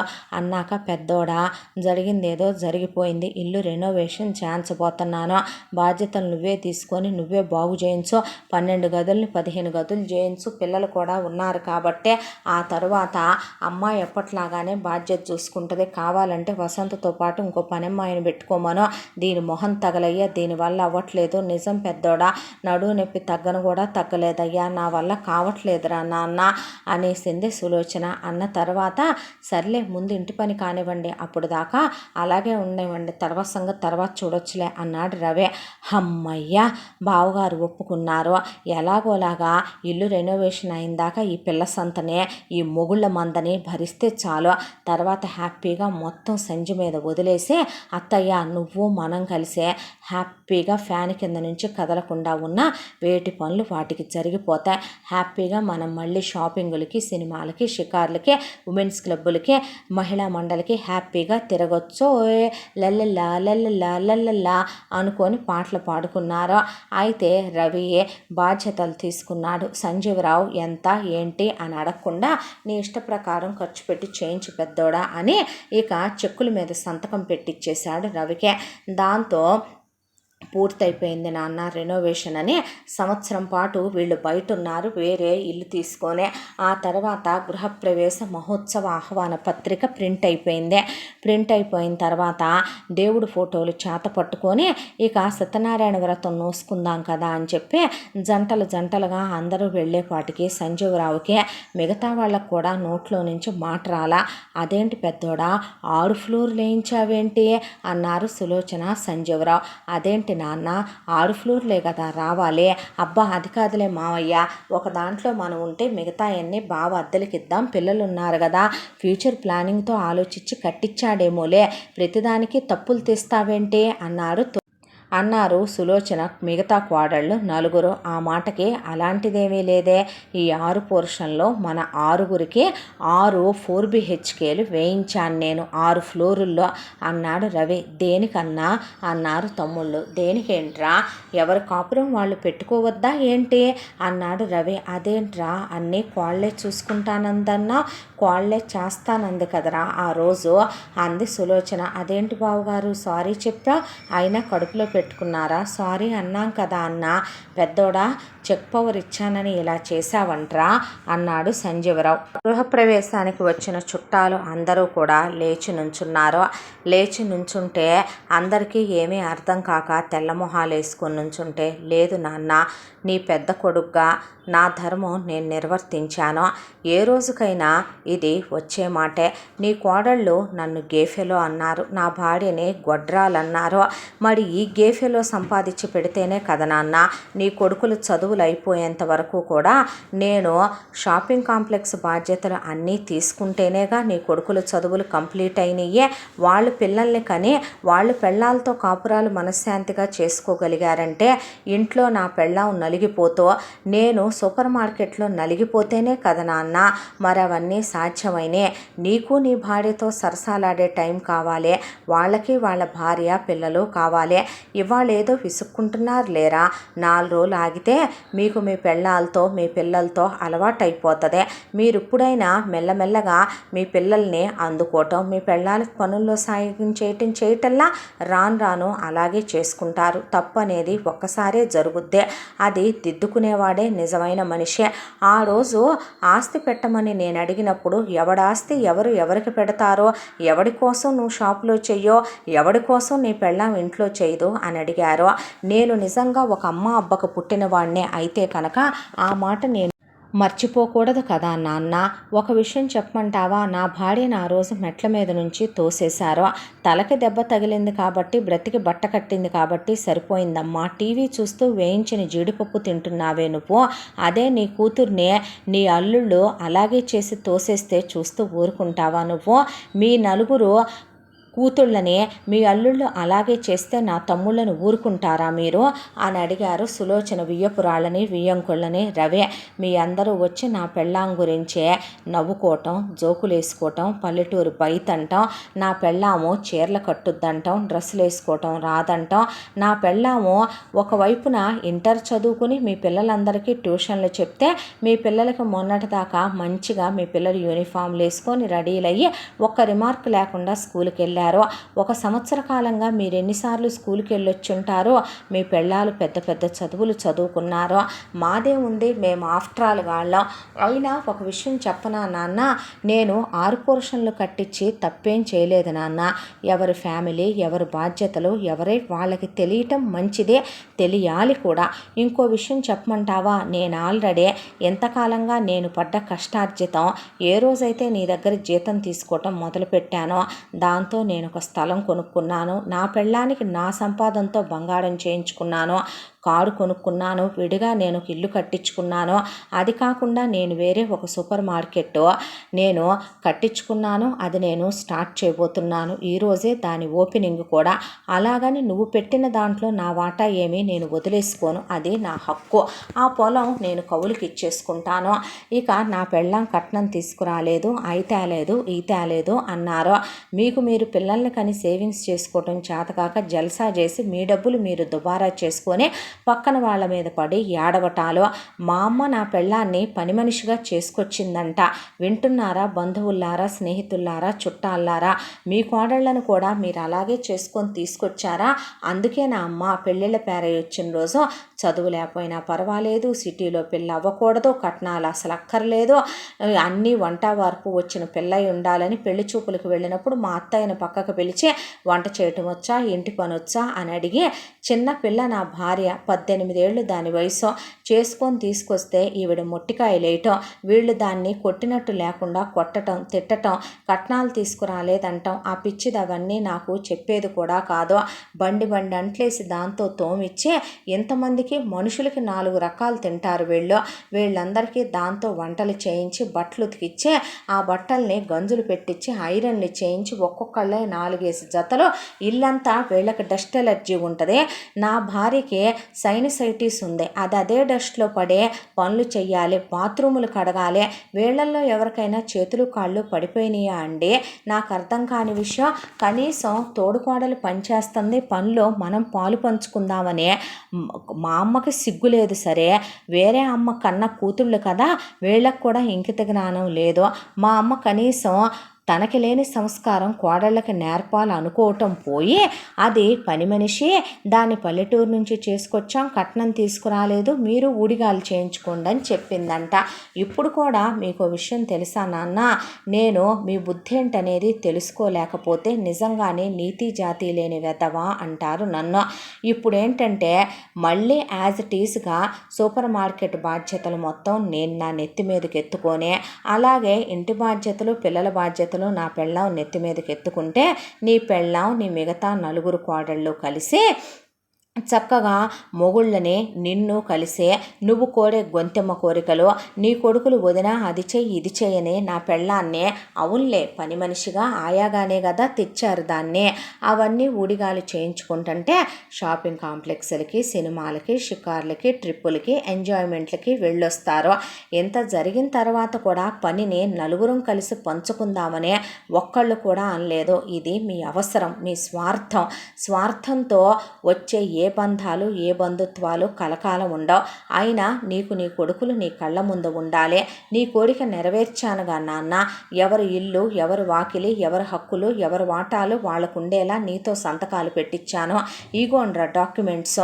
ఇది రవి సంధ్యా నిలయం, ఇది రాజు కవిత నిలయం, ఇది ఆనంద్ కల్పన నిలయం, ఇది వరుణ్ జీవిత నిలయం, ఇది ఆకాష్ మాలతి నిలయం, ఇది సులోచన సంజీవరావు నిలయం. 6 పోర్షన్లు ఎవరి వాళ్ళకున్నాయి, ఎవరి దాంట్లోకి వాళ్ళు వెళ్ళండి. మీకు నమస్కారం. మీరు ఒకవేళ అందరూ కలిసి ఒకే దాంట్లో ఉంటామన్నా కూడా ఉండండి. నా వాడికి నాకు నేను విసిగిపోయాను. నాకు నా భార్య, నా ఇల్లు, నా సంసారం నాకు కావాలి. రేపొద్దున నేను నిజంగా నా భార్యని ఎక్కడ ప్రేమగా చూసుకున్నానమ్మా, అందరు మొగుళ్ళలాగానేగా చూసుకున్నాను. లేదంటే కనుక నా భార్య నువ్వు మొట్టికాయలేసి కట్నాలు తీసుకురాలేదని చెవుల్లో తిడుతున్న రోజున నిన్ను నేను పెద్ద ముల్లిగార తీసుకొని నీ తల పగలగొట్టేసేయొద్దు. నాన్న నువ్వు ఆడంగి వెధవ్వా, మగాడివా, 5 కొడుకుల్ని కన్ని పెళ్ళాం అలా అత్తగారైపోయి నా పెళ్ళాన్ని చెరలు పెడుతుంటే చిన్న పిల్లని కూడా లేకుండా చూస్తూ ఊరుకొని చాకిరి చేయించుకుంటావా నాన్న అని నీ జుట్టు పీకి పడేసి నువ్వేం పెద్ద మనిషివని అడిగి నిన్ను 4 బాధొద్దు. ఏరా మీ పెళ్ళాలు ఒళ్ళు కదలకుండా నా పెళ్ళాంతో చేయించుకుంటున్నప్పుడు నాకన్నా వయసులో చిన్నోళ్ళు వదినకి మీరు సాయం చేయండి అని చెప్పొద్దా గేఫెలోలారా?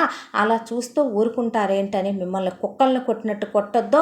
నా పెళ్ళాన్ని అలా తోసేసిన మీ పెళ్ళాలు నలుగురిని జుట్లు పట్టుకొని ఒకదాని మీద ఒకదాన్ని పడేసి బాధిపారేయొద్దు. అవన్నీ చేయలేదు చూసారా? నేనేమి సమర్థవంతమైన మొగుణ్ణిరా? నా భార్య దృష్టిలో నేను బ్రతికుండగానే చావాలనుకోవట్లేదు. ఎంతకాలం అది చిన్న పిల్ల, ఇప్పుడు దానికి మెచ్యూరిటీ వస్తుంది. రేపొద్దున ఒక రోజుకి దానిలో అసహనం రావచ్చు, విసుగు రావచ్చు. ఎందుకైనా వీడు నన్ను చేసుకొచ్చింది అనుకోవచ్చు, వీడిని నేను చేసుకుని ఏ సుఖపడ్డాను అనేది అనుకోవచ్చు. ఆ క్షణం నేను పోయినట్టే కదా. నేను దానికి జీవితాంతం తోడుంటానని చేసుకొచ్చాను. అదేంటో ఎవరికి వాళ్ళకి అందరికీ ప్రైవసీలు కావాలి. మరి నేనేం పాపం చేసుకున్నానో? నాకంటూ ఒక ఫ్యామిలీ నేను బిల్డ్ చేసుకోవాలనుకుంటున్నాను. మీకు దండం అనేసి రవి సంజయ్ తీసుకొని తన ఫ్లోర్లోకి తను వెళ్ళి తన సత్యనారాయణ వ్రతం తను చేసేసుకొని తన రిటర్న్ గిఫ్ట్ల వరకు సంజయ్ ఇచ్చేయమని చెప్పాడు. ఆ తరువాత రవి ఒకవైపున ఇక్కడ పెట్టిన ఫ్లోర్ చూసుకుంటూ ఒకవైపున తను కొత్తగా ఓపెన్ చేసిన సూపర్ మార్కెట్ చూసుకోవటం మొదలుపెట్టాడు. తమ్ముళ్ళని తెలియకపోతే ఏదైనా అడగండ్రా, చెప్పాలంటే నేను మొహమాట పడను, అలాగని బాధ్యతలు మాత్రం సచ్చిన తీసుకోను అన్నాడు. అన్న ఆ మాటే సాల్లే అని వాళ్ళ అన్నయ్య దగ్గర కూర్చొని ఆ పని ఈ పని అని నేర్చుకోవటం మొదలుపెట్టారు తమ్ముళ్ళు. మళ్ళీ మొదల నుంచే ఇక సంజని బాగా కచ్చపట్టి కక్షతో ఏమీ చెయ్యలేక నోరు మూసుకొని ఎవరి పోర్షన్లో వాళ్ళు చచ్చినట్టు కాపురాలు పెట్టుకొని పిల్లల్ని బాధిపారేసుకుంటూ ఇక ట్యూషన్ టీచర్లను పెట్టుకొని ఒక్కొక్కళ్ళకి హోమ్ ట్యూషన్కి 5,000 అంటే కళ్ళల్లో నీళ్లు తిరిగిపోయి చేసేదేముంది దరిద్రపు గోల అనుకొని పెట్టి పనమ్మాయిని పెట్టి జీతం ఇవ్వాలంటే ప్రాణం ఒప్పక సగం జీతం దానికి ఇస్తూ సగం పని వీళ్ళు చేసుకుంటూ సంజీవరావు సులోచన పడేసి తంతూ ఇంట్లో పనంతా చేసుకుంటూ జీవితాలు అలా గడిచిపోయినాయి. ఈలోపు రవి MBA కంప్లీట్ చేసుకున్న డిస్టెన్స్లో సంజయ్ చేత డిగ్రీ చేయించుకురావటం మొదలుపెట్టాడు. ఆ తరువాత సంజయ్ చేత కూడా MBA చేయించాడు. అయిపోయిన తర్వాత ఒక రోజున సంధ్య వాళ్ళ నాన్న పోయాడనే కబురు వచ్చింది. సంధ్య ఏడుస్తుంటే తీసుకెళ్ళాడు. ఇంతకాలం మీ పుట్టింటికి నిన్నెందుకు తీసుకెళ్ళలేదో తెలుసా? మనం వెళ్ళినా ఒక పూట అన్నం పెట్టే స్థితిలో కూడా వాళ్ళు లేరు. మనం అదనపు భారం పెట్టినట్టే అవుతుంది వాళ్ళకి. ఎందుకు అల్లుడు అలా చెప్తావు? ప్రతి నెల నువ్వే గనక నాకు ఆ పోయిన దరిద్రుడికి 20,000 రూపాయల చొప్పున నీ పెళ్ళైన దగ్గర నుంచి వెయ్యకపోతే మేము ముద్ద తినేవాళ్ళమా అయ్యా? ఇంతకాలం నేనే పని చెయ్యట్లేదమ్మా, నాకు ఆరోగ్యం పాడైందని అల్లుడే హాస్పిటల్లో చూపించి మందులవి ఇప్పించి బట్టలయ్యి కొనిపెట్టాడు. అల్లుడివి కాదయ్యా, నువ్వు దేవుడివి, కొడుకువి అనేసింది ఆవిడ. ఇక ఆవిడేటో ముండమోసింది కాబట్టి ఇంక అక్కడ ఉండాల్సిన అవసరం ఏముంది. ఇక తోడల్లుళ్ళను కూడా తోలు తీస్తానని చెప్పి మరదళ్ళ కాపురాలు కూడా సెట్ చేసి రవి అత్తగారిని తీసుకొచ్చేశాడు.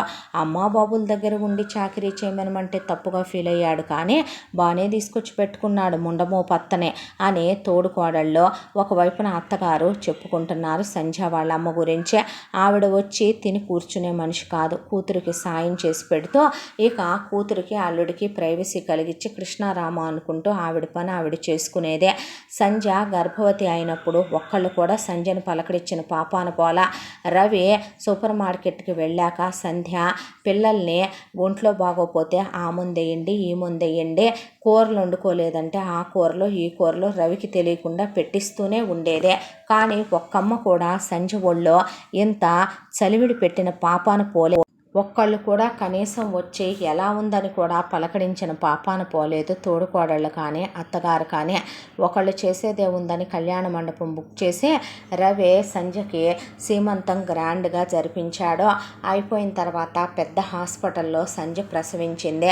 ముందు కాన్పులో బాబు, తర్వాత కాన్పులో మళ్ళీ బాబు పుట్టారు. సంజయ్ది పీజీ కంప్లీట్ అయిపోయింది. ఇక అత్తగారికి పిల్లల్ని అప్పచెప్పి వసంత ఉంది కాబట్టి పిల్లల్ని చూసుకోమని ఇల్లంతా సీసీ క్యాములు పెట్టించి రవి సంజయ్ని తీసుకెళ్ళి కొత్తగా పెట్టిన సూపర్ మార్కెట్లో వర్క్ నేర్పించి ఇక అక్కడ మేనేజింగ్ డైరెక్టర్ సీట్లో సంజయ్ని కూర్చోబెట్టి తండ్రి వాటా ఇచ్చిన సూపర్ మార్కెట్లో ఉన్న ఫ్లోరు తను వెళ్ళి చూసుకొచ్చుకుంటూ మధ్య మధ్యలో అటు ఇటు తిరుగుతూ తన వాటా వరకు ఇంటి ముందు కారు కొనేసుకున్నాడు.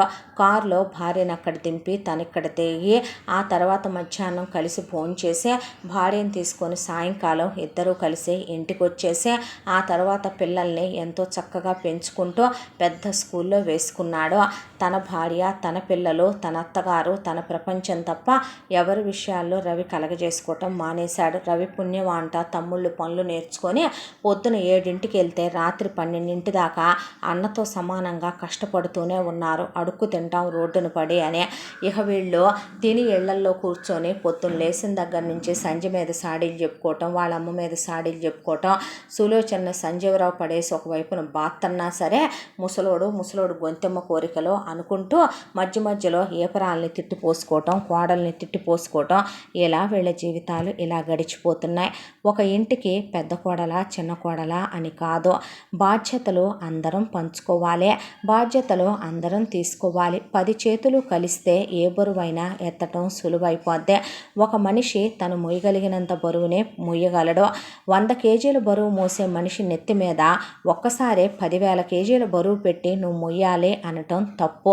అది సంస్కారవంతుల లక్షణం కూడా కాదు. మంచి అయినా చెడైనా ఒక ఇంటికి కోడలుగా వచ్చిన ప్రతి ఆడపిల్ల మరొక ఇంట్లో మహారాణిగా పెరిగిన ఒక కూతురే కదా. మనం ఒకనాటి కూతుళ్ళమే, ఆ తర్వాత కోడళ్ళమయ్యే, ఆ తర్వాత అత్తలం అవుతామని అత్తలు ఎందుకు మర్చిపోతారో.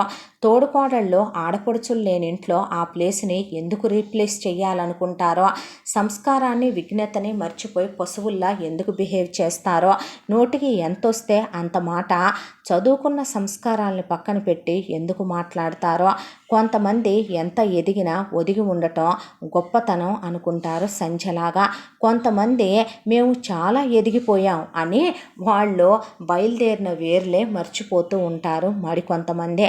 ఏది ఏమైనప్పటికీ కూడా ఒక ఇంటికి పెద్ద కోడలా చిన్న కోడలా అన్నది కాదు, కోడళ్ళని కూతుర్లా చూసుకునే మనసు అత్తగారికి ఉండాలి. తోడుకోడళ్ళు అక్క చెల్లెళ్ళలాగా కలిసిపోవాలనే పెద్దవాళ్ళు చెప్తే వెనకాలన్న తరాలు వింటాయి. ఎవరికి వాళ్ళే యమునా తీరే అన్నట్టు బ్రతకాలని తల్లిదండ్రులే పిల్లలకు సూచిస్తే వాళ్ళ జీవితాలు ఇలాగే తయారవుతాయి. అందరి జీవితాల్లో సంజయ్కి రవి దొరికినట్టు ఆడపిల్లలకి భర్తలు దొరకొచ్చు, దొరక్కపోవచ్చు. పెళ్లి చేసుకునే ముందు వెనక ఆలోచించుకొని నిర్ణయాలు తీసుకుంటే జీవితాలు బాగుంటాయి. లేదంటే కనుక బ్రతికున్నంతకాలం తొందరపడి పెళ్ళే కదా తాళే కదా అని కట్టించుకుంటే బ్రతుకుల్ని మనం ఈనాముల కింద రాసివ్వాల్సి వస్తుంది. ఎవరైనా సరే అందరూ బాగుండాలనే మనస్ఫూర్తిగా కోరుకోవాలి. మనం చేస్తున్నారు కదా చాకిరీ అని ఎదుటి వాళ్ళ మీద పనిభారం మొత్తం మోపి మనం విశ్రాంతి తీసుకొని అవసరాలకే అందరినీ వాడుకోవాలనుకుంటే ఈ రోజుల్లో చదువు, సంస్కారం, జ్ఞానం, తెలివితేటలు ఉన్నవాళ్ళు ఎవరూ కూడా దాష్టికాలు చేయటానికి ఒకప్పట్లాగా ఆడ మగ ఇద్దరూ సిద్ధంగా ఉండట్లేదు.